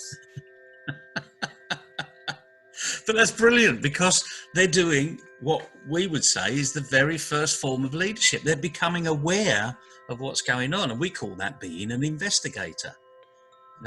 What do I see? Why am I seeing that? What's happening over there? And that is a fundamental part of leverage. Because if you don't know what's currently happening, you're not going to be able to leverage what you're doing into what's happening, if that makes sense. So the classic is utilizing LinkedIn platforms, Facebook platforms. Again, these are digital platforms, and they're really the only place at the moment, apart from picking up the phone and calling people, that you can really start to leverage your business and get your team to leverage it as well, which allows you to have communication with other people, so you can collaborate through leveraging what you do, what they do, make that introduction. So leverage is one of these words that people really have never really understood, because they're so deep involved in what they're currently doing. But just take a step back. Be that investigator. Like your kids yesterday. Put the binoculars on. Have a good look what's going on out there. And it's the first element of being a good leader. You might call it being aware in its simple form. But how aware are we? Do we really know what's happening in our organization, in our business? How people are thinking when we communicate with them? Are we clear with our communication? So all of these things get wrapped up. But if we're into our leverage mode, we need to investigate what's happening and really find out the nuts and bolts of not just what makes the business work, but what makes me work, and more importantly, what makes our customers work. Because in the past we've talked about from contact to contract is one letter, R, relationships. And it comes back to the first thing. What relationships have I got? How can I leverage those relationships? Are they important to me? Now's the time to make all those actions. And you've got hundreds of people that you've been relating to and calling over the last few weeks while you've been on lockdown. And you've been leveraging those conversations, I'm sure. Anyone in particular that comes out, what problems they're facing or what issues that they're looking at? Yes, Neville. In fact, let me summarize my discussions with a lot of people. See, there was a time where, we all thought, you, me, and my colleagues, that any sales or any business cannot be generated without the person getting on the street, getting into the car, and going physically have a face-to-face meeting with a client. In fact, there are companies like Levers and some of these large companies. They have invested heavily in developing van salesmen. That means the sales guys used to live in van and then do business out of van. For the last 100 years, I think what we are seeing is going to rewrite the whole concept. And from B2B business, I think the new model will evolve, that is consumer to consumer. And most of the people are having difficulty understanding this thing which is visible right on our face. And a lot of leaders are saying, hey, the B2B is going out of the window, and the business model which will evolve now will be consumer to consumer. And I think that is a summary of what, to answer your question, that is the summary that I got from my experience. Well, it's an interesting concept because the bottom line is you're a consumer. I'm a consumer. We happen to be business owners. So if we can put ourselves in the position of us as a consumer, we will make not just the C2C work and the B2C work, we will really make the B2B work. So whether or not new business models come out of this is perhaps a little too early to understand. I mean, I've heard people have said this year we're going to lose 2 quarters, so half the year will disappear. But they're positioning themselves to come back, to leverage where they currently are and come back and get triple the sales, because not just the competition may have disappeared for whatever reason, but the competition may not have got up to speed as fast as they have. So they're really taking advantage of the digital arena. And we've only got to look at history here. A lot of people thought Amazon were mad when they started to go into the book world. Because Amazon literally was, oh, you bought this book, would you like to buy this other one?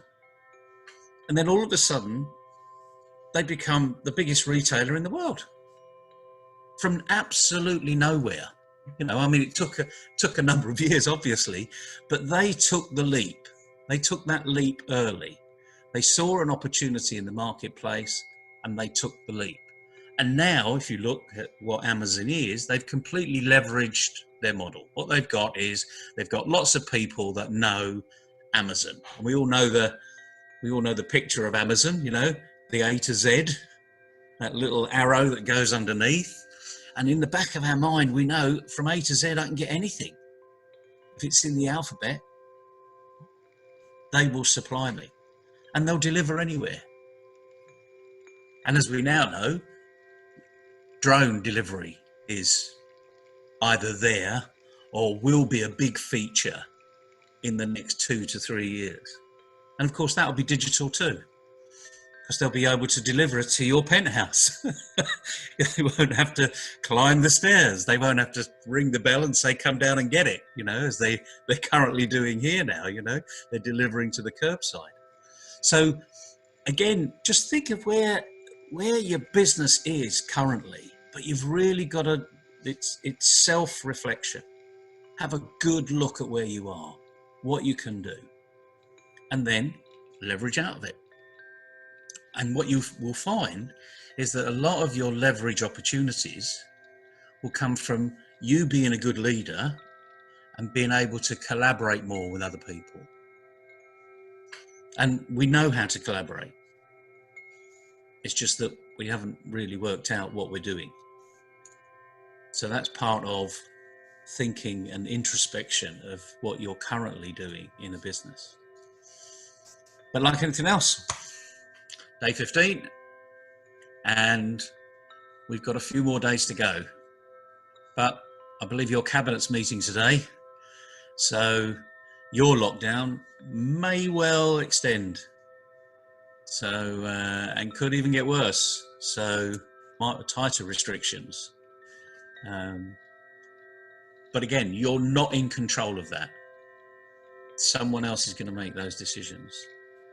So it needs to be in the mix, you know, in your planning, but come out the other side much, much stronger. And you can if you really look. So, Neville, in fact, we are totally geared up for a few days ahead or few months ahead, or, you know, counting our quarters. And we have built this platform called Top Brass, which allows consumer to consumer interactions. So, and it is available. I mean, I welcome people to collaborate with you and me to reach out to the client, find new ways to address the clients and customers, or even existing clients. So our platform can be leveraged. And while everybody is on lockdown, because we don't know how long the lockdown will continue, and even after the lockdown is lifted in a phased manner, it is not going to be walk in the park. No. So I think we are locked in for some more time. So leverage. Yeah. You're absolutely right. And as you say, it over time, I mean, it may be, and we've heard from Paris today, that actually it's going to get very tight. It's going to get tighter. So they're narrowing their opportunities currently. there will be an unlocking period. So the dogs will be let out. The point is they're not going to be let out, as you say, straight into the park. There'll be a phased unlocking. So we need to position ourselves for all elements of that unlocking process. So we do have time now, but make the most of time. Don't say, I'll do it tomorrow. Because as you know, that's behavioral waste. That's knowing what you really need to achieve today to do it tomorrow. Because guess what? When you wake up in the morning and the sun's shining, you say, oh, I'll do it tomorrow. Because your habit is now forming. And you do not want to form that habit of, I'll do it tomorrow, I'll do it tomorrow, I'll do it tomorrow. And tomorrow never. That's not, well, exactly. The words and the phrases are out there. Tomorrow never comes. And so do what you can today as though tomorrow will never come. And then you know you can feel confident and accomplished of what you've done today. That's not to say you won't have a huge list of things to do. You know, I've got loads of lists that I have to get on with. But achieve them. Leverage what you're doing. That's the message today. Get an opportunity. The digital arena is definitely here. We're evidence of it, being several thousand miles away, still talking to each other. So now the message for you today is use the platform, this platform, any other platform, but understand your business needs, what it's capable of doing, what your customers want, and get out there and keep telling them, this is what you do, this is how you do it. Keep the message flowing. Thank you. Because day 16 is coming. Absolutely. I hope people are listening to you. You are such a great voice from our industry. You are literally a leader and corporate mentor. I hope people listen to you and they get prepared for days to come. Well, I hope so. And like anything else, give us your feedback. We're here. These sessions are here to help you. You know, and you'll struggle. We all struggle, but you'll struggle even more if you don't ask. So send us what problems you're having. Send us the difficulties perhaps that you're facing. There's always an answer. We may not have the answer, but we probably know someone that has. So good luck. Day 16 tomorrow. You're halfway through your day. I'm sort of a bit through my day. So be safe, stay home, and enjoy it. It will never be like this again. You too, Neville, and we'll again speak tomorrow. Cheers, CK. Bye-bye.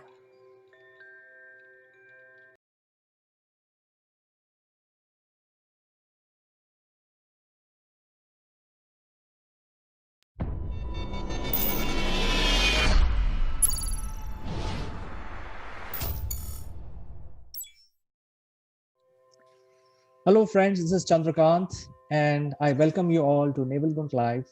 Let me also invite my friend from UK, Mr. Naval Gund. Good morning, CK. Good morning, everybody. We've got an interesting subject for you today. We're going to be short on this subject, but it's about grandparents. You know, aging population. The UK's got it, India's got it, all the world's got it. And we're talking about the well-being of these people, the mental issues that lots of old people are suffering around the world today. And we've got a few solutions that you could try. And it doesn't cost you any money to try it either. You know, we're not going to sell you an online program. We're not going to say, download this and buy this from Amazon. We're going to just give you some simple examples that actually will increase the well-being, not just of elderly people, but also of all age groups. How's that? What do you reckon to that, CK? Well, I think it's a very important subject, and with COVID and lockdown situation, some of these issues are aggravated within the family. And I must tell you about India. In India, we are mostly living, about 60 to 70% household are joint families, which is the grandparents and grandchildren are staying with the current generation. So, the parents live all their life with their kids and grandchildren in one household. That is the norm here. Whether you are Christians or a Muslim or a Hindu, everyone lives in the same manner. That is a tradition. And I know for sure that, as people age, sometimes they get very sort of hardliner, and those issues are normally considered as part of normal aging and sort of ignored. And I'm sure, these are all issues which can be corrected by a simple visit to psychiatrist. But usually it is considered a taboo in India. People don't want to take help from others. So they tend to do their own things. They have their own social circles and things like that. That kind of life controls all these phenomena. But with COVID now in picture for last almost a year, everybody's stuck at home. Their social life is disrupted. The children school is disrupted. Our generation also, because we are just talking on the Zoom platform like this one, and the elderlies don't know how to use all these very effectively, and they don't have their friend circle. They are not able to go to parks and talk to their friends and discuss few things. So they are also losing out sort of an outlet. And I'm sure it's a big problem, especially the mental health of elderly. Probably you can tell us few ideas how we can cope up with these issues. Well, it is a huge problem, and as you say, COVID.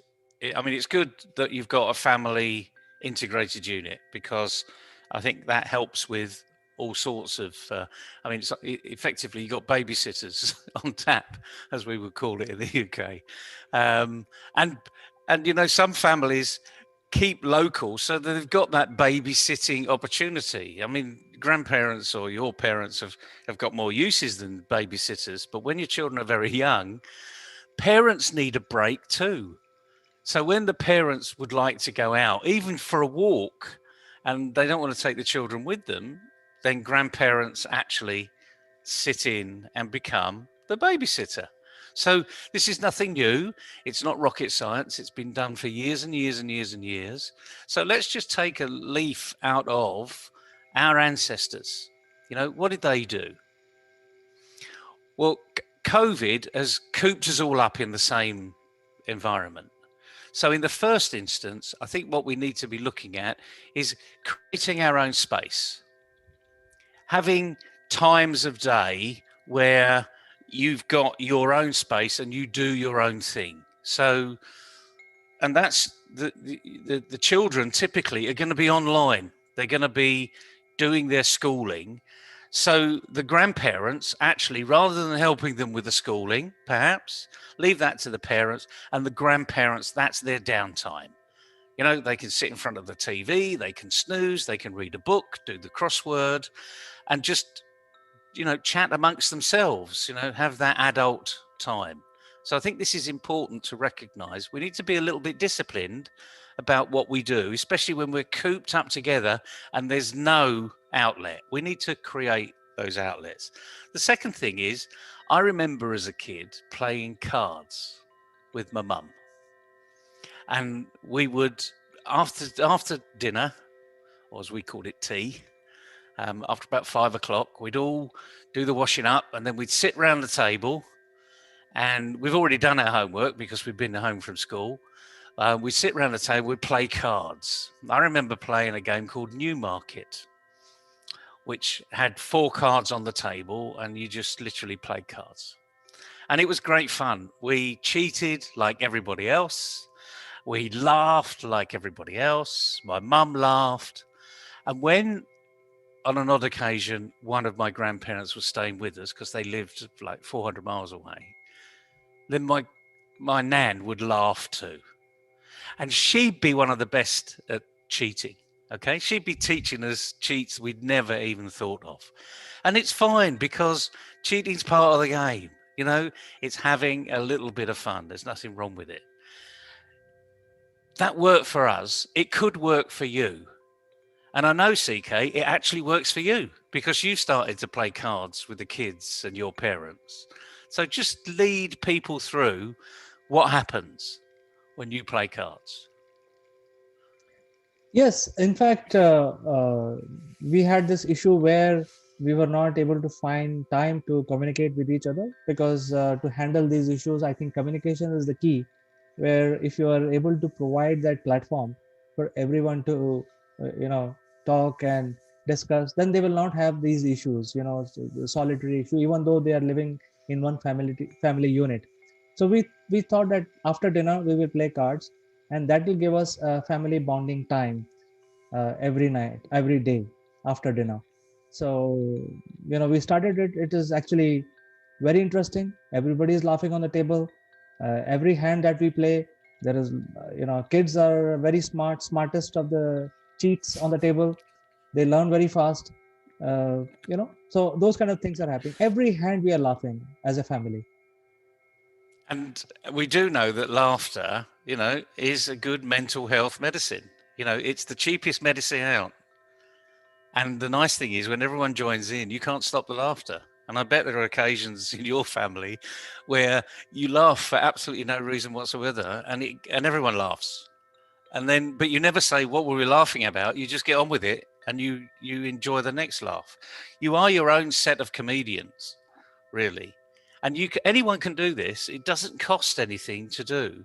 And you could do it. You don't have to play cards. You could do a crossword. You could create a crossword. So here's some opportunity to get the kids to be creative, get them to make the crossword, and challenge the grandparents, to finish it. It will take the children longer to do the crossword than it will do the adults to finish it, hopefully, as long as the dictionary's been used and they've used proper words. But again, you can have fun with that. Scrabble is an absolutely brilliant game. And again, what the children are learning, they're learning new words. They're learning to be team players. They're learning to be engaging. They're learning to listen, to have fun. And those are some characteristics that we sadly lack, actually, in the workplace. So there's so many things you could get a hold of. And there's another one is where a lot of old people do miss their old friends. They can't go to the coffee shop, and meet, their friends on a regular basis. But the likelihood is that their friends do have access to the internet. They do have a workstation. They do have a tablet. They might even have an iPhone. The likelihood is they will have a smartphone. I can tell you now that there's some TV programs that have been run in the UK over the last 5 or 6 years where young kids go into care homes and they're teaching very old people how to use Skype, FaceTime, Zoom, all the technology. And they get hold of it and they go, well, you just do this, this, and this. This is how I talk to my dad. You can talk to your friend. And the kids are so demonstrative and simple and patient as well, because an old person might think, oh, well, I don't really want to do that. I'm scared. I'm not too sure about this technology. And the kids will say, well, look, this is all you do. Bish, bash, bosh, and off you go. And the nice thing is that if those grandparents have got other grandparents' friends at a distance, they're going to be grandparents of other kids. So all of a sudden, the other kids can be involved too, and they can have a little bit of fun. I don't know if you, CK, have ever tried to play Scrabble, with your kids play Scrabble with their friends, in other houses. I mean, even next door. I mean, you can do this from room to room, actually, if you've got enough tablets. And it's hilarious. It's even more fun because you hear the next door laughing their head off and you think, well, what are they laughing at? And you suddenly realize you spelt it wrong, and then you start to laugh as well. Another game is battleships. I don't know if I used to play battleships a lot when I was a kid. You can play battleships from a distance. There are so many games that you can play and have some fun from a distance, but bring yourself together. So I hope these are just a few ideas today to help people along, because mental health of everybody, not just elderly people, but of everybody, is absolutely critical, not just in this COVID time, but all times. You know, we all need to know we can pick up the phone to a friend, because we never know when we're going to need them. Well, nowadays there are a lot of games on Facebook, especially the battle game is fantastic. I don't know whether you got to see the latest version of the battle games. No, I didn't even know it was on Facebook. But I know I would play battleships on a piece of paper. You know, I'd draw a grid, and Right. we put 1 square for a submarine, 2 for a destroyer, 3 for a battleship, and 4 for an aircraft carrier. I can even remember it now. So it's harmless fun. Nobody gets injured. All you're doing is picking a square. It's incredibly funny. Right. So now it has gone beyond from squares, and you can pick Yamato, you can pick Mississippi, you can take Prince of Wales, and the digital age, CK. I must go online and have a look at it. Right, and you can check their statistics. How fast they go, what is the thickness of their aft. Oh, blimey, that's a bit too much information. and the Scrabble is also online. Thousands of people will be playing at any time. But I think above all, if I take my parents, we have this speaker remote, and they are very comfortable pressing the numbers. And those are the things which are not available now. So they feel very uncomfortable talking about the channel, what program they want to see, because now you have to speak in the remote instead of pressing that number. So I think, but you mentioned correctly, the kids are very smart, and they are the people who are teaching them how to do things. It's not we. The kids are teaching them how to press, how to go to this website, how to download this music, how to do things. So they're very cohesive team. And above all, the communication is the key here, because if you leave them alone, there could be some unfortunate people where the communication can become an issue, and that will lead to serious problems. So I think the people who are looking after the elderlies in their homes, they should communicate with these people to make sure that the mental health is taken care. Some of these issues can be handled very easily by simple communication. Yeah, you're absolutely right. And, hopefully we've given people a few insights today as what they can do. There is always a downside. There always is, there are always people that are preying on young people, and they prey on old people too. The number of people that, release funds because they think someone's being honest with them on the phone. But we only learn through communication. And as I say, the best way actually is to engage grandparents and grandchildren, but give a bit of space. In these COVID times, everyone's cooped up in the same place. Give yourself a little bit of space. Have a little bit of discipline, because that's what you need. Because if it's 24/7, that is mental anguish. Not every grandparent can handle their grandchildren 24/7. I'm looking forward to being a grandparent, but I'm also looking forward to giving them back because I do know that I will be definitely needing my space. And that's not being nasty. It's just being realistic. At the end of the day, we need to recognize and be respectful that we all need a little bit of our own space. But it's a fascinating subject. We can do so much for mental health without going to see a psychiatrist, without going to see a doctor. Those are in serious cases, yes, you should go there. It's a bit like if you break your leg, don't strap it together and think it's going to be okay. You need to go to the hospital to get your leg fixed. But there's a lot of mental health, a little bit of anxiousness, a little bit of being overwhelmed, getting angry from antsy from time to time. These are things that we can deal with on an ongoing basis. And grandchildren love their grandparents. And I'm sure it's the same the other way around. So we can do an awful lot for the mental health of the country. I think some of the ideas that you mentioned are very relevant, very important, especially in the COVID era. And I'm sure viewers who are watching this will follow some of these guidelines. So thank you very much, Naval, for finding time and discussing this very important subject, which is affecting the world. We will catch up again on something interesting again in Naval Guns Live very soon. We will do. Have fun, CK. Have fun, everybody. Good mental health. Thank you, Naval. Bye-bye. Bye.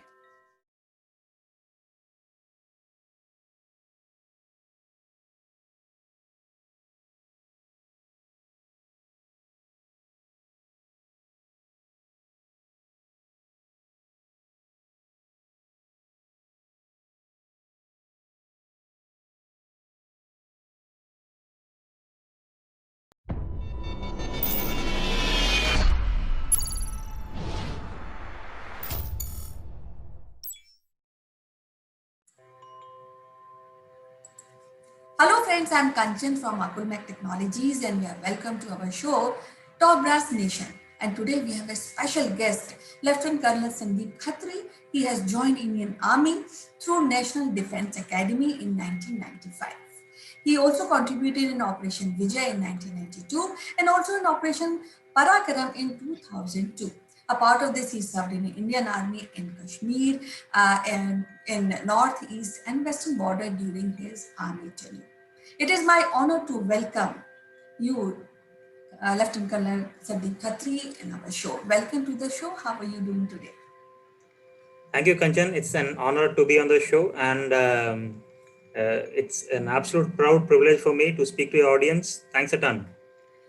As you know, Supreme Court has already has given permission for Indian women to join army.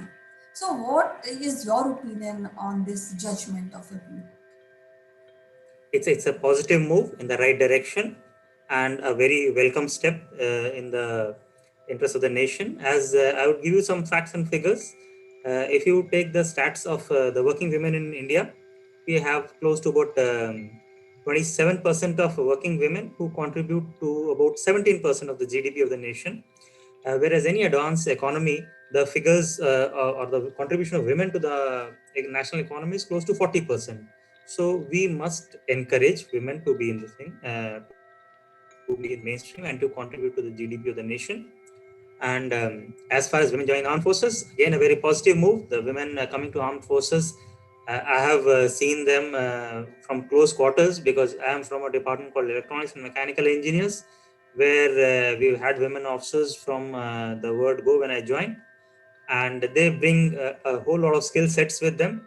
And the fact that Indian Army is grappling with the shortage of officers, women officers address those issues also, and there are certain aspects where they fare a shade better than men, and hence it's a very positive move. I'm very happy about it.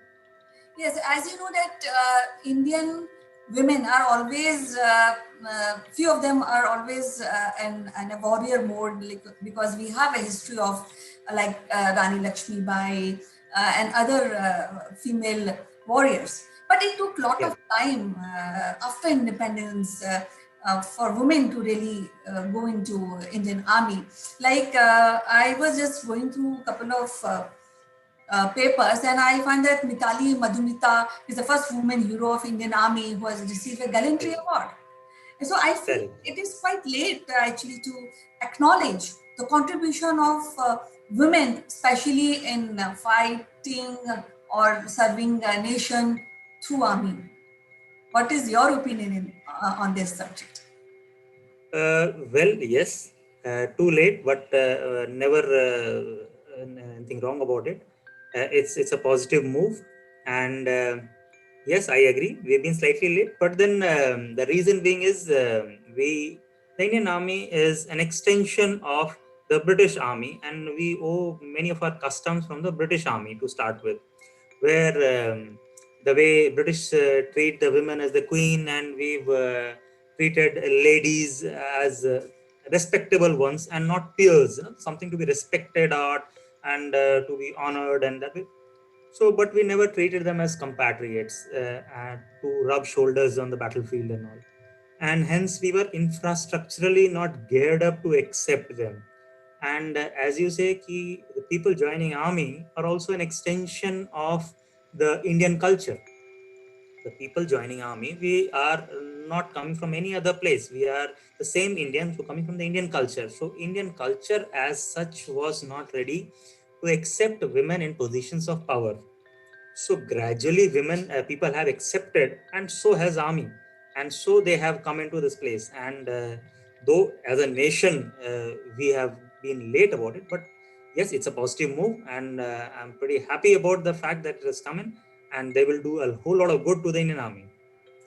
So Supreme Court has okayed, has give permission to women to join, I think, 10 stream of army on Absolutely. par with their male counterpart. So what are those few of, can we discuss about few streams of army where women are inducted?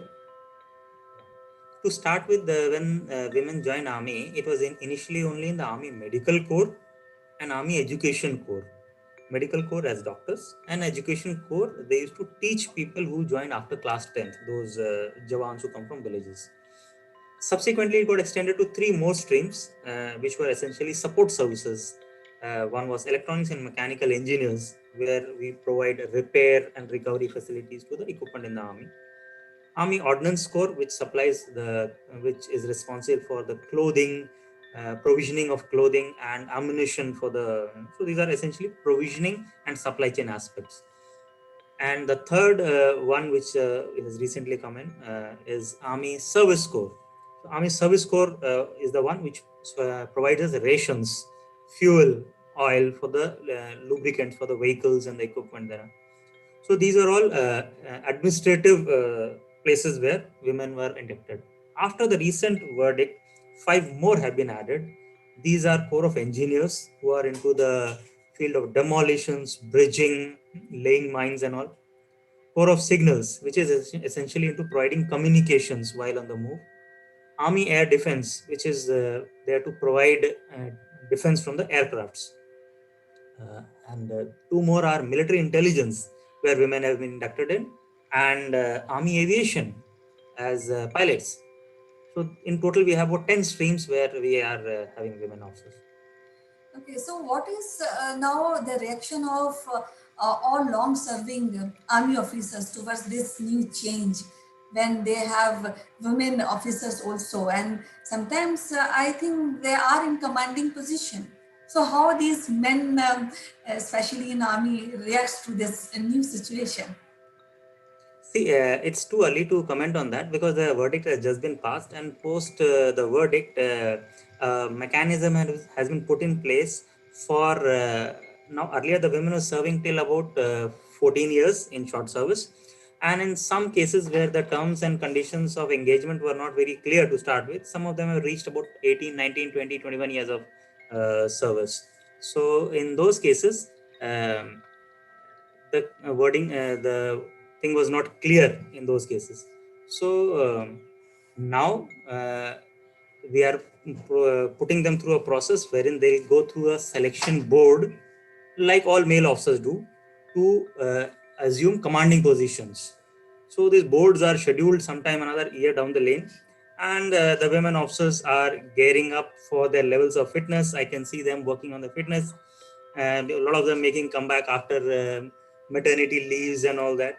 So to be on those commanding positions, you need to work on a few things. And the board, once it happens and they assume their positions, that is when we'll get to see how is the army responding.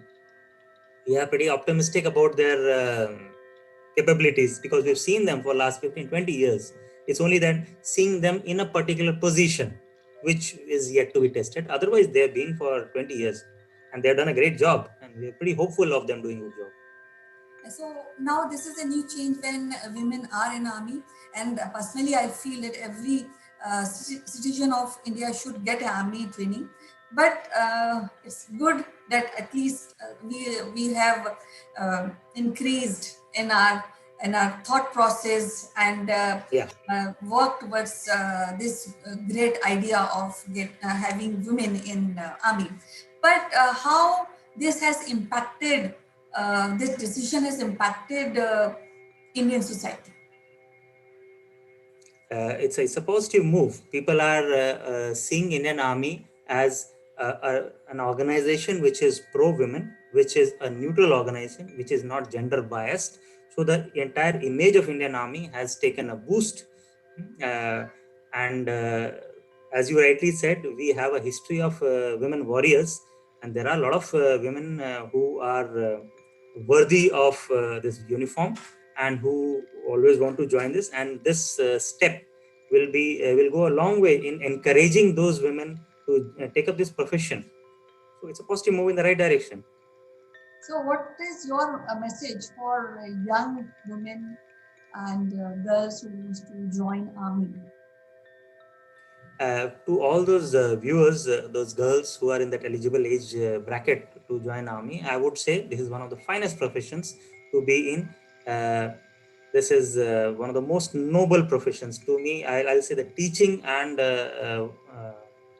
soldiering are one of the two finest professions one can think of, because you are doing a whole lot of good to the Indian democracy.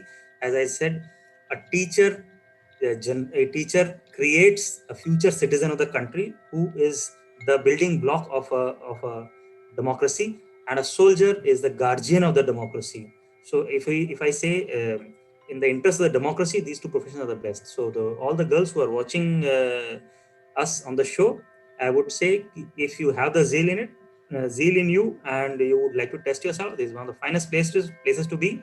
Please feel free, do opt for this profession, and I assure you a lifetime of satisfaction and a personal growth in this profession. So, any special training is required before actually giving examination, or before you really think of going to army? So, somebody who is interested, especially girls who want to join army, so any special training or is required before giving exams, or how it is, how to join army? The exam comprises of essentially two steps. First is a written one, and second is as you know, is a service selection board, an interview part of it. So the written part is conducted by the UPSC for an exam called the Combined Defense Services (CDS), and it's an objective kind of exam akin to a UPSC exam with enough weightage on maths and science and social science kind of subjects. So general awareness. Uh, so one can work on these aspects, and the service selection board is a 5-day process wherein you are tested on three fronts. One is a psychologist who tests you on your psychology. Second is a ground testing officer who tests you on your physical prowess and how you work as a team on ground under testing circumstances. And third is the interviewing officer. So these a combination of three people will test you, and then once you get through it, then you undergo a set of medicals. And once you are through with your medicals, then you join OTA Chennai, Officers Training Academy, Chennai, as women officers. So, I would like to give a message to all Indians from an army officer. Would like to listen. What is the message from you, from all of us who are staying in India and think and worry about our nation? Though army officers and army jawans are there to really look after us, but still, what is the message you want to give to all of us? My message is, irrespective of the fact whether you're in army or in corporate or in any government job, as so long as you understand your obligation to the motherland, the nation as such, who's given you everything that you are today, we owe it to our motherland, and we must endeavor to contribute our bit to the nation. One, not necessarily everybody has to pick up a weapon to fight on the borders. In any field that you're doing, try and be a good citizen, worth the soldier who is fighting for you. Be a citizen worth the soldier dying for you. You must be worthy enough for his effort. So having been on this side of the fence, I always wanted my fellow countrymen to do their bit for the country as we did our bit. That's about it. It was so honored to talk to you today, and we have learned so many things about how to go into the army and how we should feel about people who are on the other side and looking after the boundaries of India. So it was very lovely talking to you, Lieutenant Colonel Sandeep Khatri. So till next time. Thank you, Kanchan. So next time. Thank you, Kanchan. It was an absolute honor to speak to you, and it was a great time. Thank you so much. Thank you so much. Bye.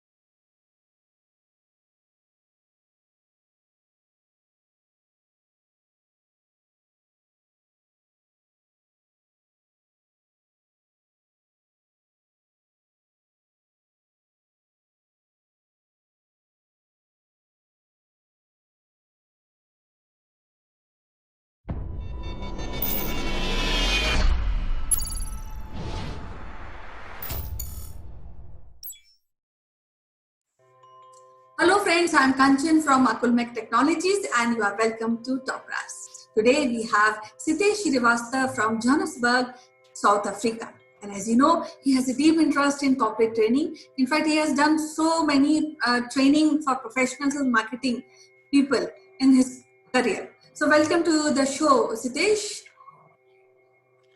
Thank you, Kanchan, for your kind words. It's nice to be with you on this platform. And I must say that I look forward for the interesting threads of conversation.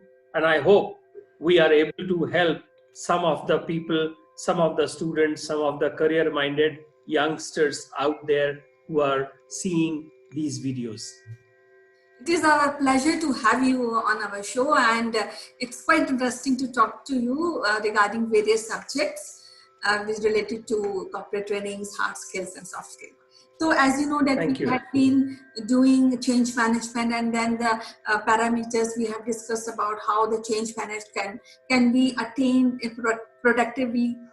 Now, you see, nowadays, all these scenes, the life is going into extraordinary phases because they are social distancing, people are not going to office, they are working from home.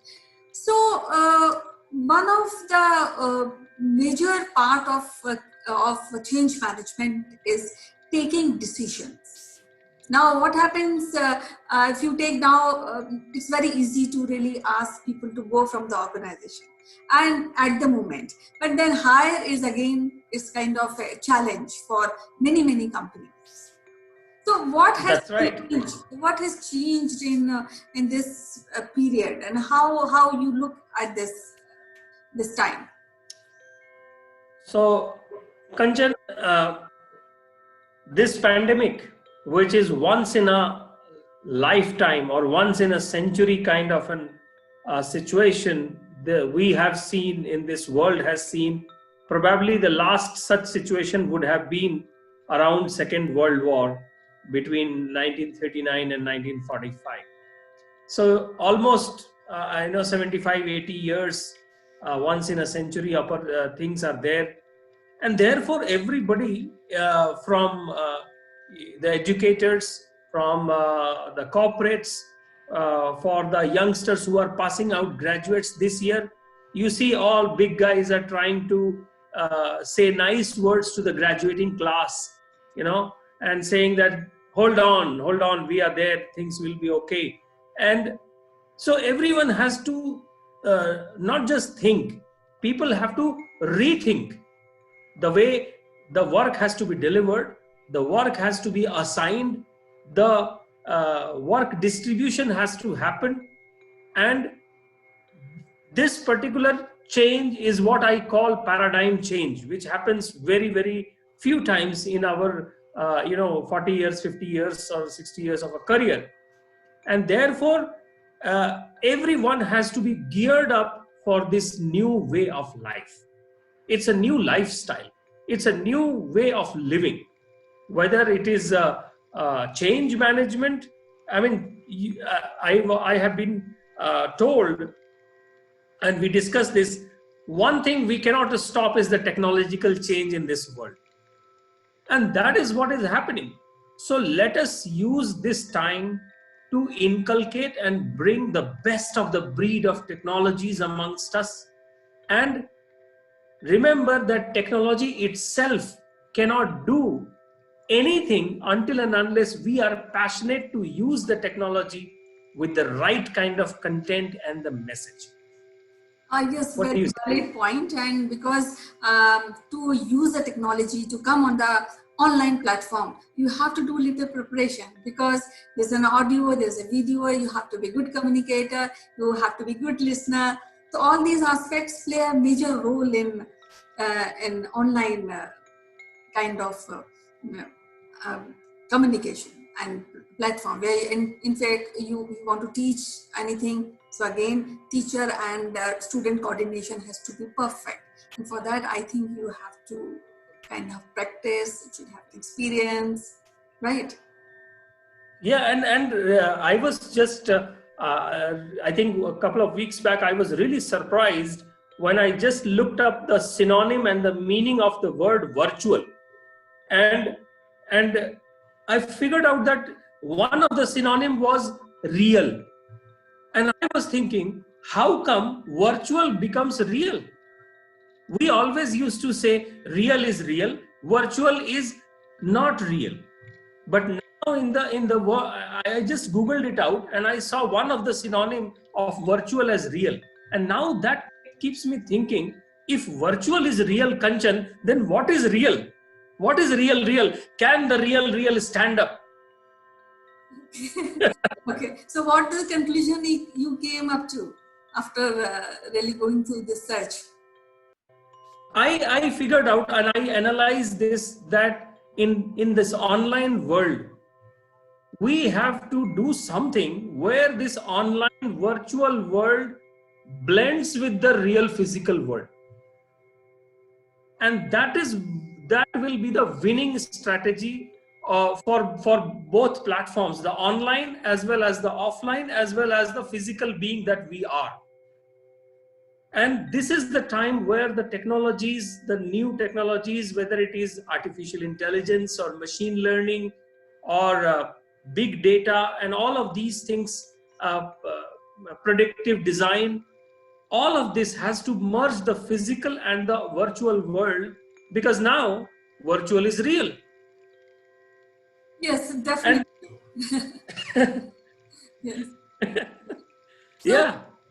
So actually now, as we were discussing, that these are extraordinary times, and how critical thinking becomes more important in this kind of situation, or it is more important now, or it was earlier, it was more important. So how you balance this kind of argument?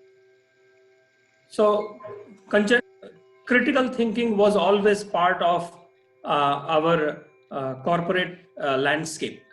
As we have discussed in mission critical projects, mission critical engagements, critical thinking was always a part of it.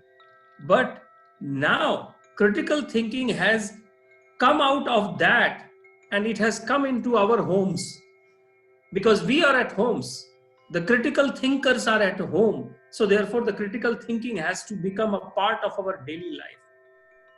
But if we leave for a moment the mission critical projects for the moment, we are listening to so much of the fake news. We are listening to deep fake news. We are not able to make out what is the correct news versus what is the fake news. And whole day we just keep on doing what? We are forwarding. We are forwarding, but what are we forwarding? We don't really know. And therefore, even it comes down to that level where before forwarding any message, we have to do a critical thinking that it might affect someone. It is not just a creative thinking. The technology doesn't mean that we can just go on and use it for the sake of using it rather than applying the critical thinking, because a single message today can wreak havoc on somebody's life. We agree to this, right? Yes, and this is not happening only at the personal level, it is also happening at the political and the national levels, where the elections are being rigged because of such messages. All the platforms, but Facebook, Zoom, or Skype, everywhere, right? So critical thinking is something like a staple diet today, and that staple diet we cannot avoid, and we shouldn't be avoiding it, because if we don't practice this today, I'm telling you, Kanchan, we have not learned anything out of this pandemic. Right. So, as we discussed, that critical thinking, in critical thinking, the decision making lies on the person, and I think people should come out of their regular mental resource and look forward and find out if they have some problem. To find out, look ahead, and see what is the problem and how to tackle that. Exactly. So the message is very loud and clear. Please reach out. If you are unable to think in a critical fashion, please reach out. There is help available, and that help is available not only for the distressed people, it is available for everyone, because everyone is sitting in behind those four walls, and they are thinking what to do. Where is it? Where is that silent horror enemy called COVID-19? But this is the time of really, and I keep telling people and my family and friends that please look at the recovery rates. Everyone is seeing the infection rates, everyone seeing the death rates, everyone seeing the data is being unreported, but nobody is applying a mind into the critical piece of information which says recovery rate. If we look at the recovery rate, we feel good, and we feel there is a hope, and we fight for it. We are ready for it. So we had been discussing the change management, and in this we have already discussed about the creative thinking, and one point which you have mentioned is positive thinking. That is also a part of critical thinking, because if you are not positive, then you will not be able to take good decision. And of course, decision making, you should have the ability to really decide the correct path, the correct measure. You should have that kind of ability. And like always, it is pleasure to talk to you. So we'll see, we end this episode now, and we'll see you tomorrow once again. Thank you, Kanchan. Have a lovely day. And I will just leave you with this thought that even the word positive has become dangerous word these days. Okay. So I am trying to not use the word positive, and I'm using let us all be neutral in this world and have the status quo wherever we are. Okay, so you take care, and we'll meet. Thank you. Bye-bye. Thank you. Bye.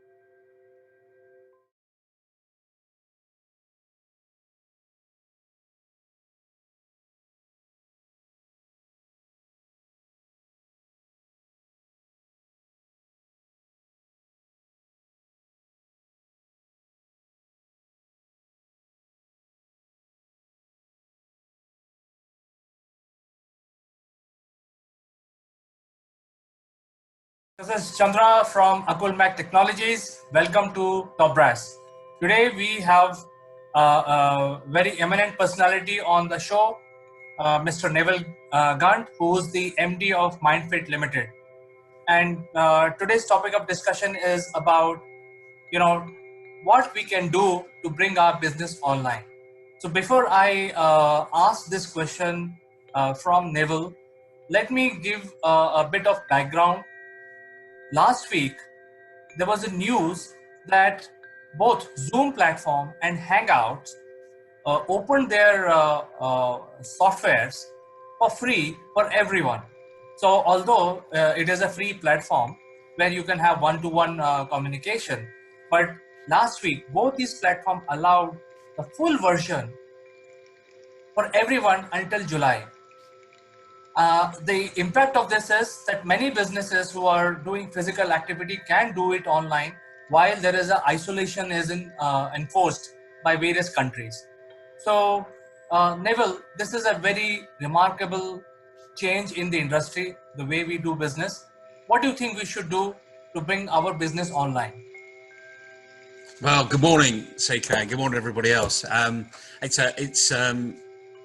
It was a real leap of faith by Zoom and Google Hangouts, literally last week, and in many respects, it should revolutionise the digital transformation, because the digital transformation actually has been slowing down. People have not been moving to the cloud.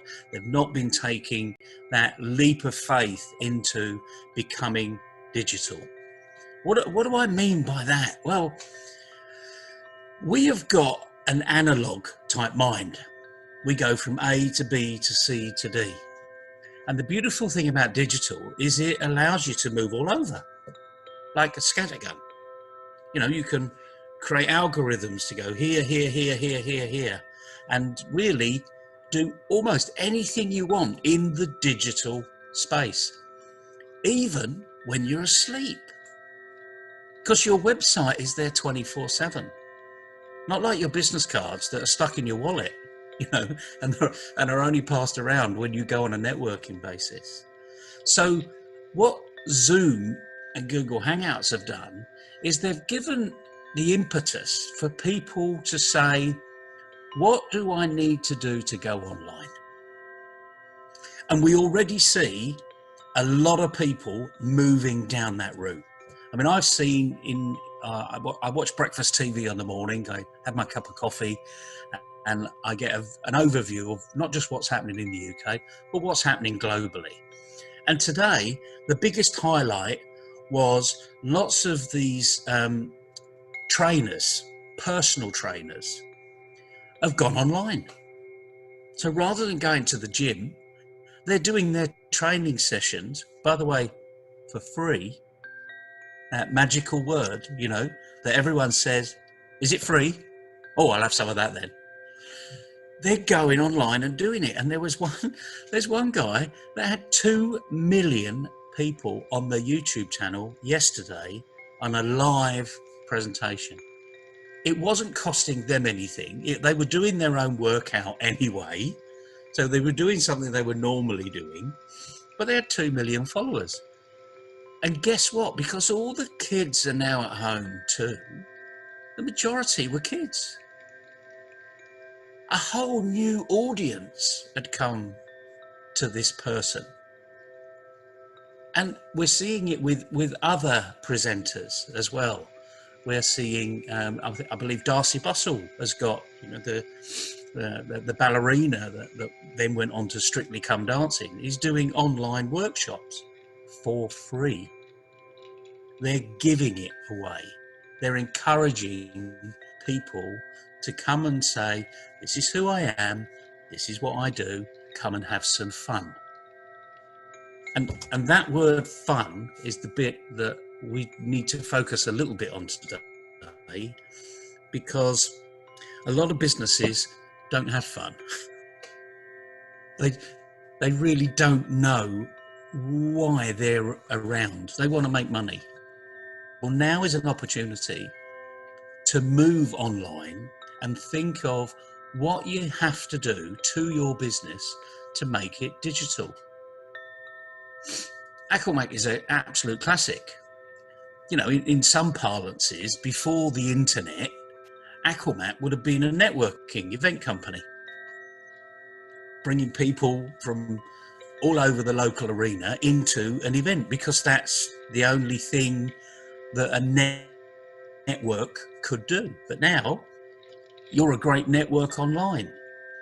But who's really using it? Who of your customers are really taking the mantle and saying, well, I'm online because of the capability that Akulmach has given me, and I'm now going to drive it, and I'm going to create my online presence.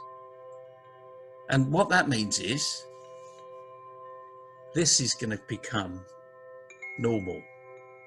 Your face, because that's who you are. I mean, until people see what MindFit does, who do they see MindFit is? Me. who do they see your passport to grow is? Me.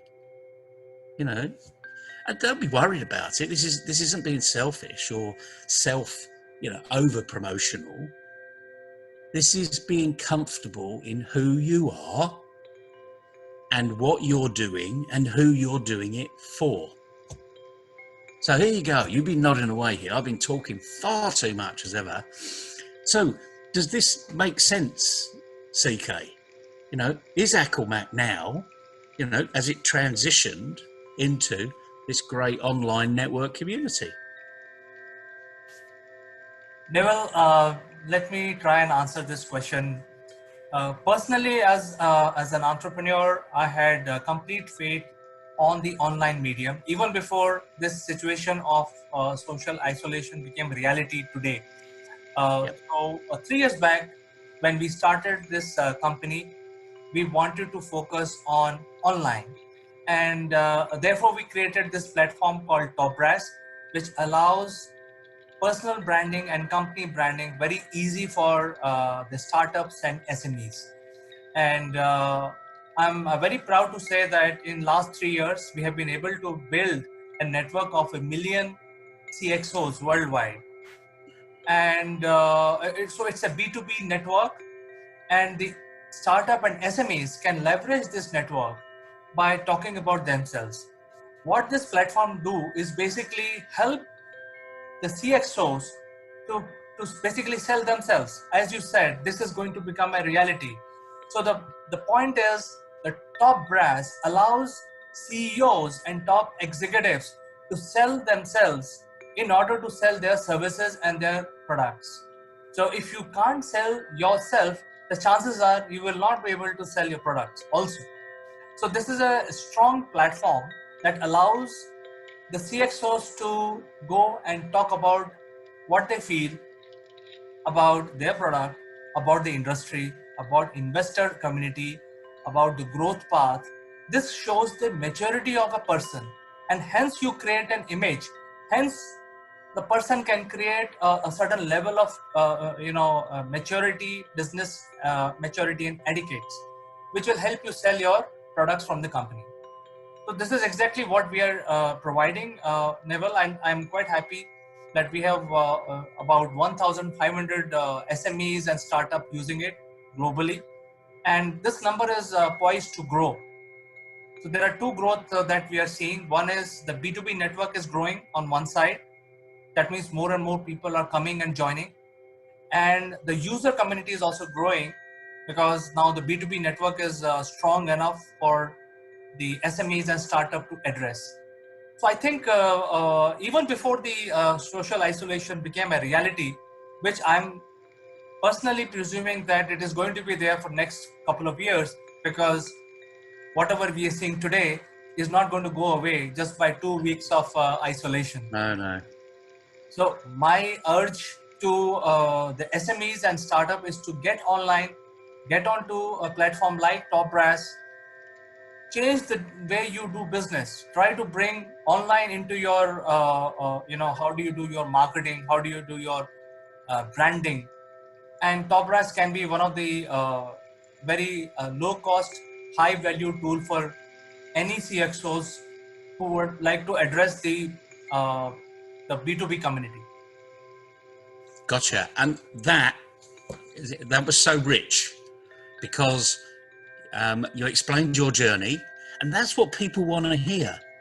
You know, someone's going to buy from you, they want to hear about you. What makes you tick? Why are you doing it? Because there's lots of other people that are doing it out there. You know, just from networking platforms generally, Facebook is a networking platform. Twitter is a networking platform. WeChat is a networking platform. And LinkedIn is supposedly the professional networking platform. So you may have been able to escape the digital world until now, but this isolation, as you say, is not just a couple of weeks. It's not even a couple of months. What's happened to the world is very akin to what happened to the world in 2008-9 with the financial crisis. Then we should have been rushing online. Everyone should have been looking at doing things differently. There is a worldwide audience. Lots of your current clients on your platform don't just sell locally, they sell globally. They have no idea where their next sale will come from. You know, some people have got online shops. I mean, Amazon is the biggest online shop in the world. And I bet a lot of your CXOs and a lot of the employees of these companies that you know and are connected to are using Amazon for all sorts of things. So this isn't different, but it might be different to what you're doing as an organization currently. I mean, not everyone is as beautiful and handsome as you and I. You know, a lot of people have got a face for radio, as they say, you know, so you actually don't see anybody here, you know, all you see is the hand. Well, the thing is, don't talk to the hand. You know, you've got to be that online presence. We struggled in the first days of MindFit because fundamentally a lot of people say, well, you're professional coaches. Yep, we are. That's one thing we do. And we can coach one-to-one on this or Skype or any other medium that you care to do, including without seeing somebody on the telephone. So there's lots of digital capability that's out there that we will have utilized in a one-to-one. And many people then said, well, you can't run a workshop online. Now, listen to the words. You can't run a workshop online. Well, there's a little map behind me that perhaps you can't see the word can't, but it's down the bottom of the map. There it is, can't do. You've got to get out of that can't do mentality, because frankly, you can do anything that you put your mind to. So we took that challenge several years ago and said, okay, we're not practicing what we preach here. We're listening to people saying, you can't do workshops online, you can't do this, you can't do that, you can't do the other. Well, let's say, okay, we need to be a can-do. So what can we do? So we started to practice with workshops online. And I've got to say, it wasn't easy, because when we started to do it, the digital connectivity wasn't that good. So in the early 2000s, we didn't have, you know, great opportunities like this, huge broadband capability. Because without good broadband, you can't do this. I remember the days of AOL, you know, dial-up. We used to type in the number and it went, you know, and then all of a sudden you're in, you know. Yeah, we are old, everybody. Yeah, but you know, many times that sound that you made will repeat it once again. Exactly. And you think, am I connected? Have I got this, you know, am I now connected? And I see this AOL thing go round and round and round. And we haven't done any better, actually. That timer's gone now, but we still see this thing go round and round and round and round. In other words, you're in your TARDIS in the Doctor Who arena somewhere, but you're not quite sure where you've gone. So yeah, it wasn't easy, but the thing is, we knew we had to do it, because if you're going to scale your business, if it's going to work for you overnight while you're asleep, if you're thinking of franchising your business, you know, on a global basis and getting clients from all over the world, then the only way to do it is digital. You need to have the online presence. And, you know, Top Brass is perfect. It's done all the hard work for you. All you've got to do is now you've got to use it. It's a bit like when you first create your first website and the web developer comes back to you and say, well, what do you want to put on it? And you think, well, I'm paying you, the developer, to put the website together. A web developer has no idea what you do, how you do it, or how you want to say you do it. They can give you some real nice glossy templates. You know, they can, like a designer can come up with a pop-up like this, but it's a blank sheet of paper as far as they're concerned. They can put things in certain places, but you've got to put the content. And this is where we get divorced from our business. And yet we're totally engaged in our business. When we get this networking opportunity to talk to someone in front of people, you know everything about your business. You're gushing with it. You're passionate. People can see the passion. How do you see the passion in pastel colours on a website?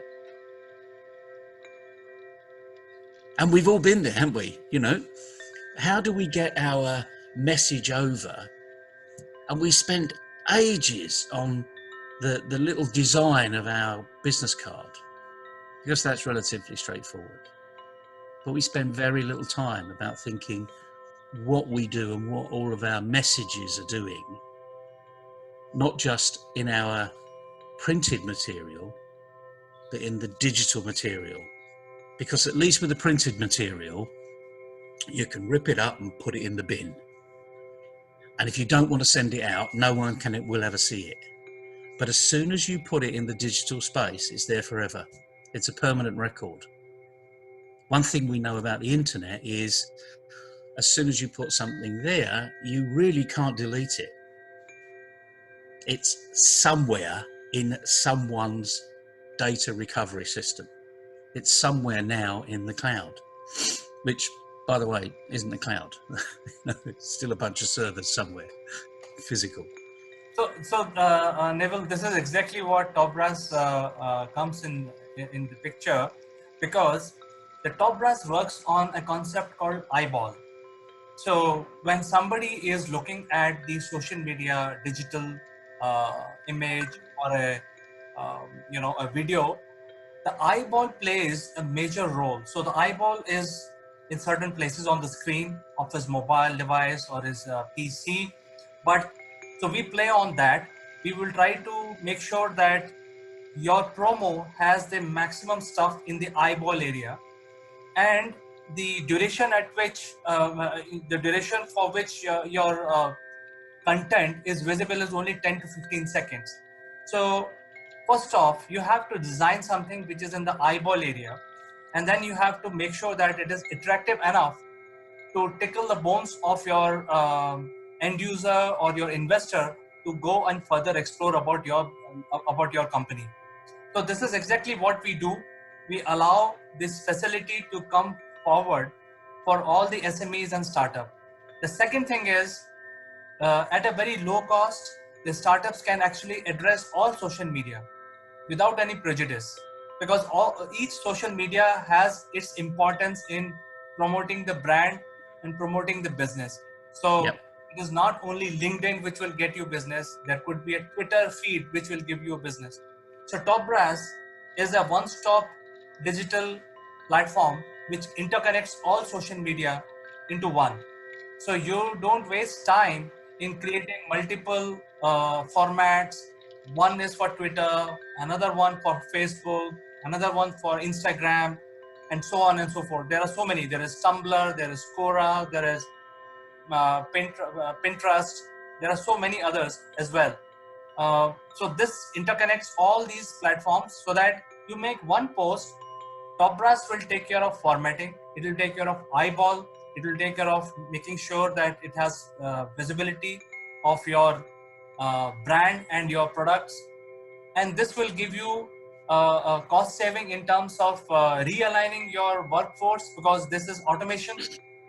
Top Brass is using a lot of automation, and you can realign your workforce into doing something more physical. So this is exactly we try to address and bring to the SMEs and startup so that they can leverage this. Yeah, you're absolutely right. And again, people will hear, actually, there's a lot of work that's gone into this, a lot of hard work, a lot of investment that as an SME owner, you don't even need to know about. You're being educated on this is how you do it. All you've got to do is go and do it. But But like anything else, unless someone tells me a lot about their business, I can't talk about their business. And it would take me some time to work out what people's business is, to be able to be fluent as they are in their business. So here's the classic opportunity. While we've got this lockdown, and it will be there for some time, but the more important is, it's only the businesses that are going to be digital that are going to be the really successful businesses as we come out of this pretty difficult time frame.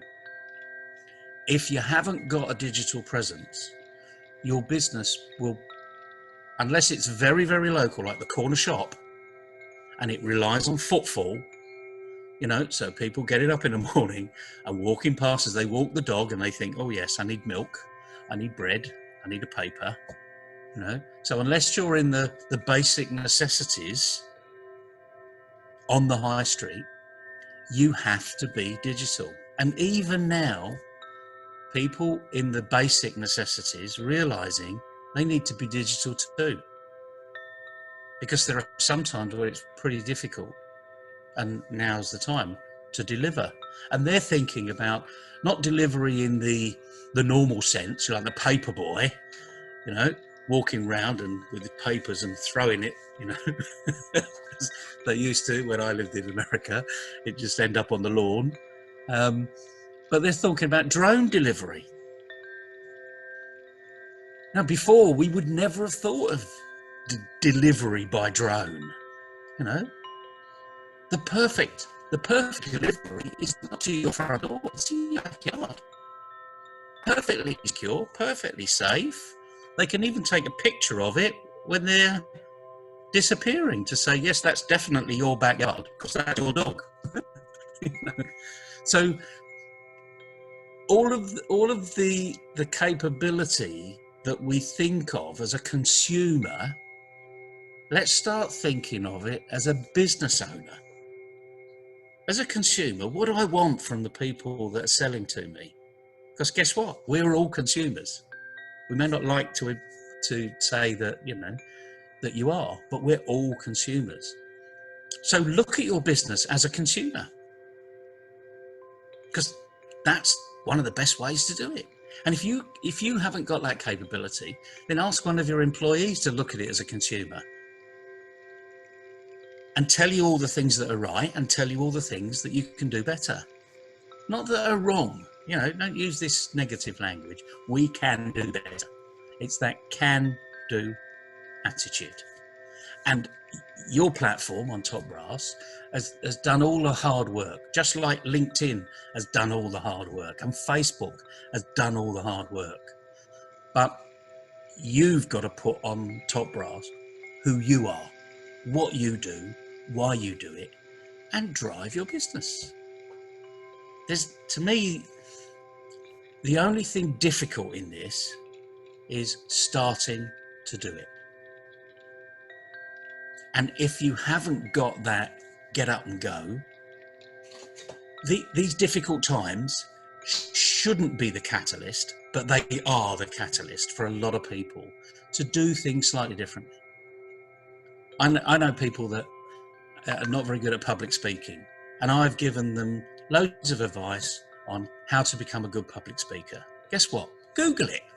You don't have to come to me for that advice. Just Google it. How to be a public speaker.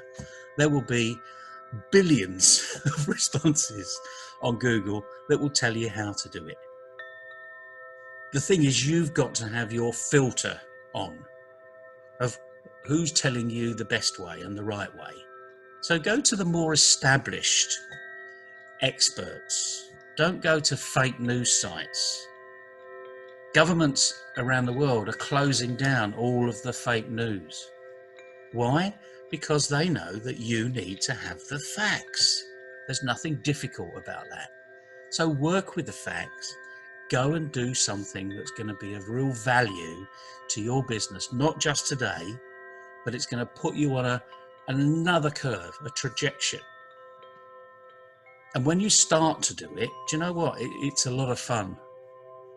Because like anything else, and here's the secret, right? So we need to be quiet about this, because We can't tell everybody. Look at who's doing it really well and copy it. Oops. Secret's out the bag.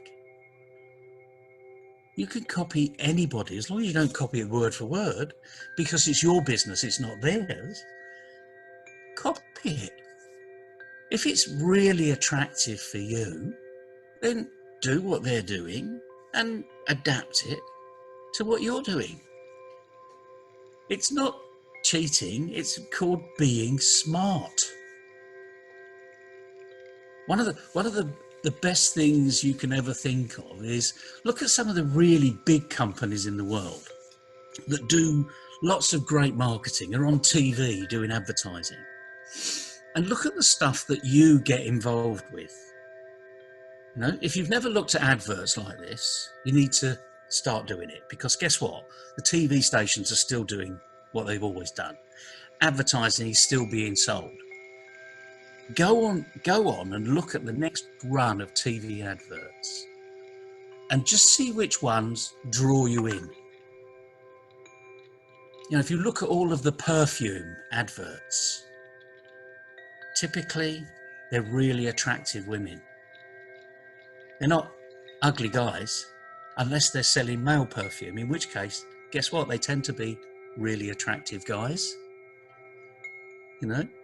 And even if we don't think of men being as attractive as a man, of course there are people that are attractive. But the point is, it's going on to your senses. It's going on to your feelings. Go ahead. You know what? In a male perfume arena, it is an average Joe kind of a guy who's attracting a very beautiful woman. So that's the difference, you know. But you see, that's what you've observed, okay? And that's important, okay? Because they've captured you. And you're right, I can think of some of those. Right. You know, and the point is, they've spent millions of dollars on this advertising campaign. So just think, well, why did they do that? How did they do that? What were they thinking about? Ask all of those questions rather than saying, oh, that was a nice advert. Because anyone can say that. Now look at it from your business point of view and take the messages that have appealed in that arena. Now, not all of the messages, you know, so if you're not into perfume or cosmetics, then you may not immediately think that there is any transition into your business, which is making, you know, glasses. So think of where people use glasses. They use it, you know, to have fun together, to take on a picnic. We've said in one of our shows, you know, a Bic pen and a Mont Blanc, as far as a lot of people are concerned, is a pen. I use a pen to write. But it makes you and made me feel great to have that Mont Blanc pen. It was a status symbol. It made me feel great. So if you're selling Mont Blanc pens or a consumer product which is at the high end, it's feelings that sell the product, not the fact it's a pen. So again, this is real opportunity, you know, to go and look at what other people are doing it. And again, it's a secret because all you got to do is Google it. Google what you do and find out what others do. This isn't hard work, is it? So Neville, I think you have raised a very important point. And now, since you made this point, I'm also thinking that this is exactly Top Brass differentiate our clients. We help them come out of the Me Too syndrome. Because if everybody's talking about the same thing, how do you differentiate? So we actually help them create a differentiation from Me Too. And that is why Top Brass give them power and facility to be more creative rather than follow the 90% of the world. because they can leverage the online platform, which is Top Brass. They can the CXOs can think how they can make a difference, what will make them tick with the investors and the clients, and then they can talk about it. So it is not necessary that you talk about your perfume or your product. So when I say perfume is the product, but you can make a difference in how do you project your business and your company, and Top Brass will help you there. Yeah, absolutely. And the thing is, utilize the resources that are at your control. And a lot of people don't look further than the end of their nose. Well, now's the opportunity. Right. You may not think you've got plenty of time on your hands, but you're a very successful business, and you will be successful once again when all of this, nonsense is out of the way. It's really important. It's a serious issue. I don't want to belittle the issues that we're facing as a global community, but the sun will shine tomorrow. Are you in the best place you can be to take advantage of the sun shining? And it's a simple question we can all ask. So the message is to go digital, use the great platforms that are there, Google what you do as a business and find out what others are doing, and then copy it, because that's all you've got to do. I'm not talking about plagiarism here, because this is still your business. If you sell trainers, then running trainers, then there's a huge market outside of your door. And it's a global market, potentially, if you've got that one trainer that no one else has got. So we're not worried. We don't get paid for any promotion on here. But guess what? One of the biggest training manufacturers in the trainer manufacturing world is Nike, or Adidas, or Puma, or Slazenger. And guess what? If you Google who makes trainers, bingo, it'll come and tell you. How do they market it? Go and look, see what they do. They don't sell a trainer. They sell a feeling. That feeling is related to the brand. That brand, the Nike swoosh, the Nike tick, which is fantastic because they got to the saying, just do it, before we were around. But you can tap into that, and you can have fun doing it and put the fun back in the business. So the message today is go digital. Don't put reasons why you can't. Go and do it. Yes, Neville, actually, thank you so much for giving us this wisdom. Most of the countries are in lockdown state for past 10 days. And business are thinking what is going to happen. Maybe the lockdown will be over in next 10 days and so. But, 20 days are wasted. So I think the point that you are trying to make today for our viewers is that don't waste your 20 days. Change the way you do business. Come on the digital platform. Don't lose number of days or months. Still maintain the same level of interaction with the clients and investor community. Use the digital platform. It's an outstanding advice that you have given us, Neville. Thank you very much. My pleasure. And the thing is, it is so simple, but you've got to go and do it. Don't put it off. Don't go and make a cup of tea when you put this video down. Go and do it and have fun doing it, because you'll come out of the other side in a far better position and you'll be a lot happier. Thank you, Neville. It is always pleasure talking to you. I will catch you again, same time, next Tuesday. Until then, bye-bye, take care, and be safe. Bye-bye, CK, and definitely be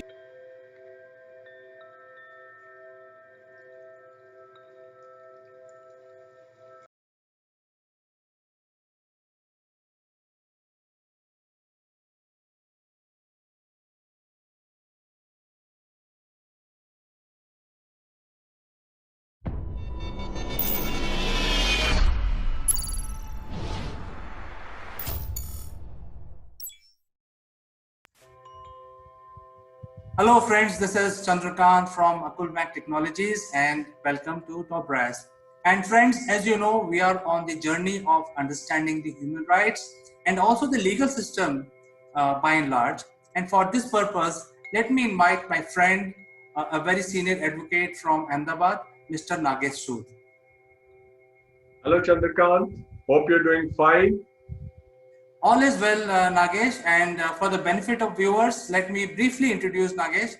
Nagesh is a very senior advocate practicing in Ahmedabad High Court and also a very well-known human rights activist engaged with many NGOs. So, Nagesh, we are discussing issue around fair trial. We discussed yesterday, and today is part two. I would like to ask you your legal opinion in terms of fair trial as we are continuing from yesterday.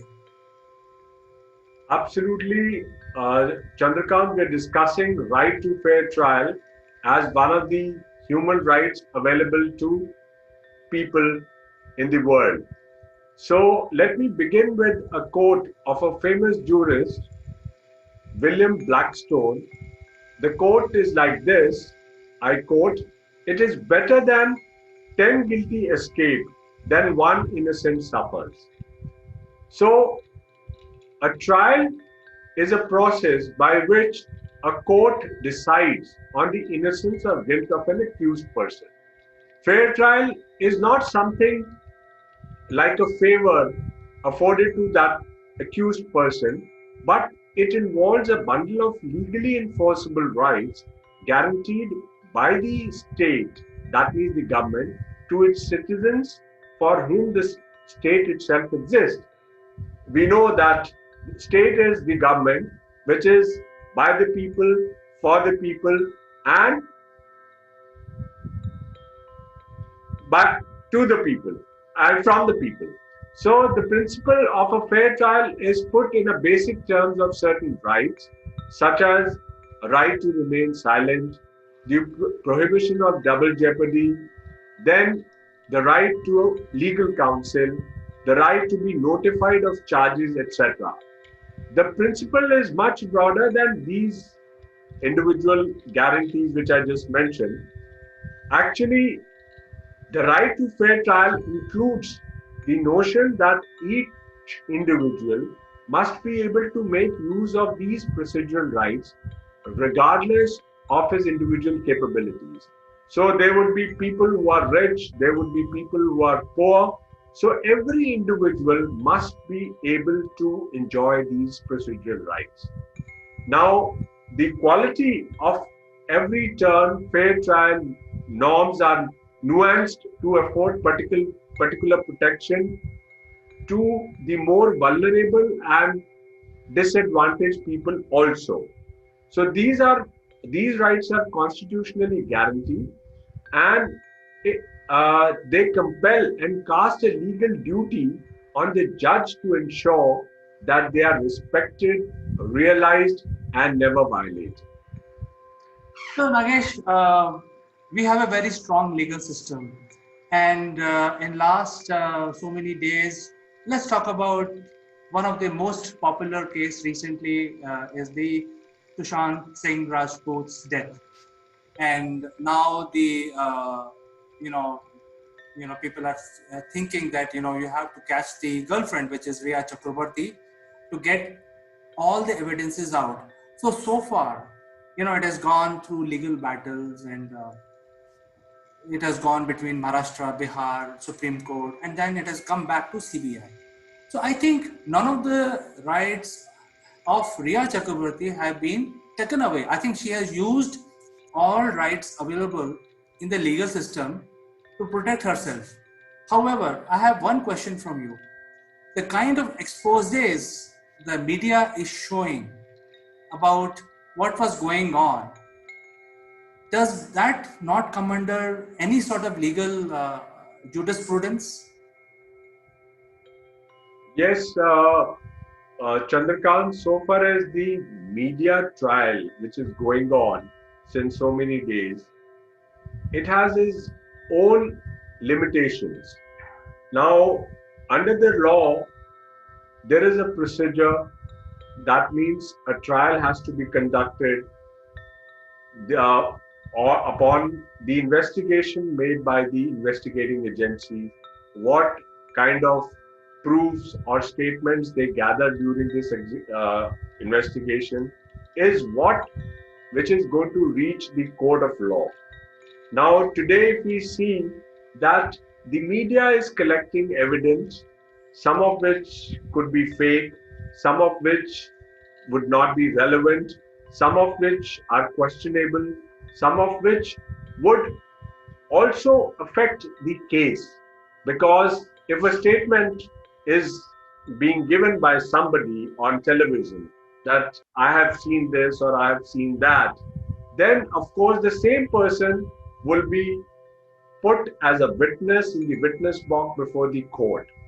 And he has to answer those questions by the lawyer of the accused, which means he will be cross-examined of all the statements which he makes here in the court, before the police, as well as outside. So when there will be any distinction or there'll be any difference in these statements or whatever is said, at that point of time, the statement of that person becomes unreliable, because then court also feels that he's talking this at this point of time, he's talking different at this particular point of time. So to avoid that, it is better that the process which is already in existence must take its own course. And it is sometimes not healthy to have a media trial if we actually want to have truth. So when you say there is a legal system and the legal system works in the court, but I'm sure there is a legal system which also prevents people to take law in their own hand when they are outside of the court. See, the matter will come to the court only when somebody commits a crime, and then the charge sheet is produced, and then the case. But before all that happens, before the judge starts hearing the case, I think the legal system extends to that level as well. So let's say, for instance, we have seen yesterday that Ria Chakrabarti was seen entering the mortuary along with some unknown people, and she spent 45 minutes. I personally believe that anybody, any normal person cannot spend more than 2 minutes inside a mortuary. It's a very, very depressing environment. So I want to know from the legal standpoint, first of all, under what law or what legal system she was given so much liberty to spend 45 minutes in the mortuary before this case became very hot? Well, to answer this question, actually, you see, we are seeing the clippings of what has happened during the death of actor Sushant Singh. There are a lot of facts and figures which are coming out through private people and not authenticated by the government sources. Now, if it is a fact which has been brought by some channel, that has to be authenticated by the authority. So we do not know whether the timing of the clipping and when the clipping has been taken, what are the timings. These are something being said on the channels to get popularity. So actual job of finding out the truth, ascertaining the truth, is when the trial takes place. And the trial would take place only when a proper investigation by the investigating agency takes place, and they would find as to what is what. So today it is just mere speculation about talking. Everybody has become a lawyer, everybody has become an expert in this case, and everybody is an investigator, which is okay if you see that it has really moved the entire nation to come together that there is something fishy going around. There is something more than what has been said by the authorities. So, for a movement to happen like this, it is a good thing. But I believe this is the job of the authority, this is the job of the court to find, to ascertain what the truth is, and also give a fair opportunity to one and all, to the accused, to the victim, and everybody, and then come to a conclusion that what has actually happened. So let's not discuss about the videos, the timings, etc., etc. So I would want to uh, give some more information as to what the right to fair trial is all about. So each person has a right to be dealt with fairly in a criminal trial, as Ms. Riya Chakravarti would also get an opportunity to be treated fairly. Now, there is hardly anything more undesirable in the legal system than the wrongful conviction of an innocent person. If that lady is innocent, definitely she would not get, and she would be let off by the court honorably. So this is a decision by the court. This is because the consequences of convicting an innocent person are so significantly serious that its reverberations are felt throughout the civilized society. You would feel really bad if an innocent person is convicted. Now, of course, the things in this case are looking different because there is a lawyer who's also talking. There are lawyers. The case has been dealt by the Honorable Apex Court. So there is much relevant documentary evidence as well as statements which were there with the court, which have become public. So, looking to that fact and the decision of the Honorable Apex Court, it seems that the investigation has not taken place properly. So, accordingly, a new agency has come in, like CBI, to find out the truth. I think I will just continue the question that I was asking. I have one little thing which is still remaining. Is there a legal issue if girlfriend of Sushant Singh Rajput, which is Riya Chakrabarti, is called to a mortuary? Is it wrong, right, or is it legally permissible? I think most of the people have right to know because they have been hearing all this in media. But I think from the legal standpoint, is it right or wrong? What it is? See, first of all, we have to understand what was her relation with Sushant Singh. It has come in public through her statement or through media that she was in live-in relationship with actor Sushant Singh. Now, live-in relationship has been legalized in our country like a marriage, and it has given ample rights to the live-in partner who's staying with that person. Like, it is something like this. Now, when the incident happened, it is been um, told in the media that Riya Chakravarti was not allowed to attend Sushant Singh Rajput's funeral, etc., and she was not allowed to do a couple of things. Now, if she had gone to a mortuary or if she had an access to a mortuary, that is because people must have known her as the living partner of actor Sushant Singh.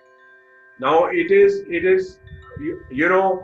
if a wife has a right to be accessible to a person who has uh, who has died or anything, so definitely that person has a right.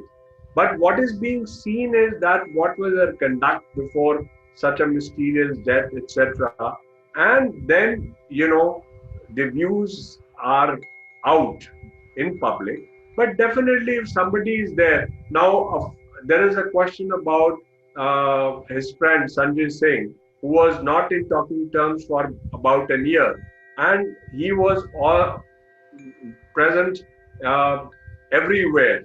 after the death. So these things will be investigated. Actually, it is a matter of investigation and not a matter of speculation.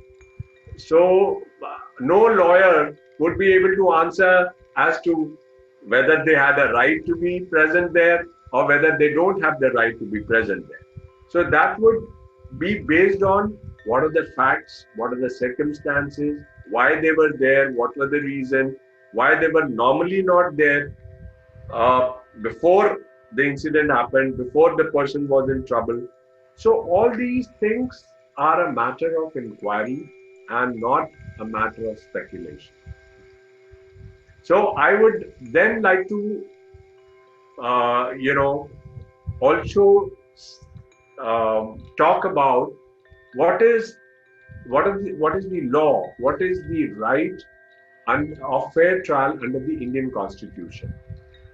There are a few articles which I would mention. One is Article 14 of the Constitution, which states that the state or the government shall not deny to any person equality before the law or the equal protection of the law within the territory of India. Then there's another Article 15, which lays down the principle of non-discrimination, according to which the state shall not discriminate against any citizen on the grounds only of religion, race, caste, sex, place of birth, or any of them. So then, in terms of justice delivery, the principle of equality basically has two aspects. One is equal access to the courts and equal treatment of law. So even if the person is accused, he is like any other person. So he has a right, like in this case, Riya Chakravarti exercised her right to go before the Honorable Supreme Court by moving an application that such thing has happened, and please transfer the FIR to Mumbai.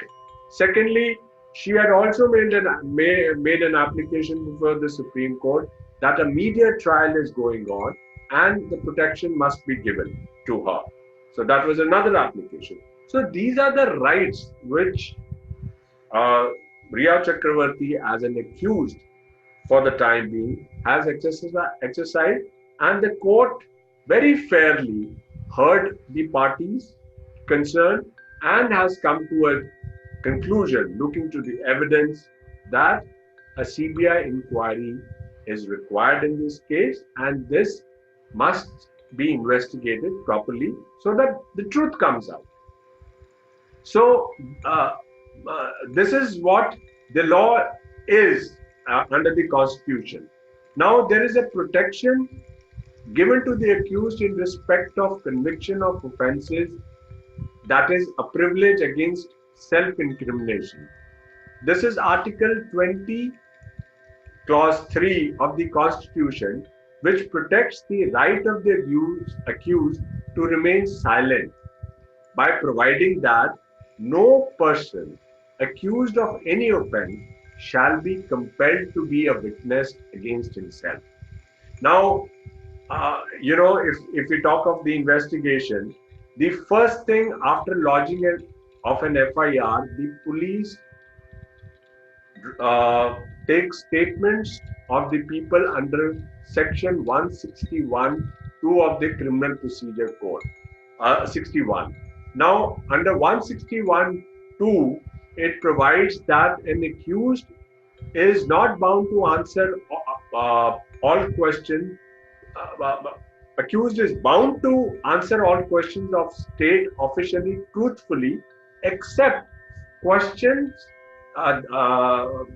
the answers to which would have tendency to expose him or her to a criminal charge or to a penalty or forfeiture. So further, under Section 313 of Criminal Procedure Code, protection is given as to silence to the accused. It protects the accused from liability for refusing to answer or falsely answering questions by a judge during a court proceeding. So this is a very important right which is there with the accused, which gives the accused protection that he should not be making a statement which would be, inflicting him the punishment. I think you have explained the fair trial concepts which exist in the legal system quite well, and I think you have cleared all doubts in terms of especially the current case of Riya Chakrabarti. I think her conduct can be judged by people, but her legal procedures that have been followed are as per the fair trial process. I think it's a very good conversation, and I think you've clarified all that for the benefit of our viewers. So we will catch up again, Nagesh, discuss something about human rights again next week. Thank you very much. It was a pleasure being with you, Chandrika. Thank you so much. Thank you and see you. Have a nice day. Bye-bye. Bye-bye. Bye. Take care. You too.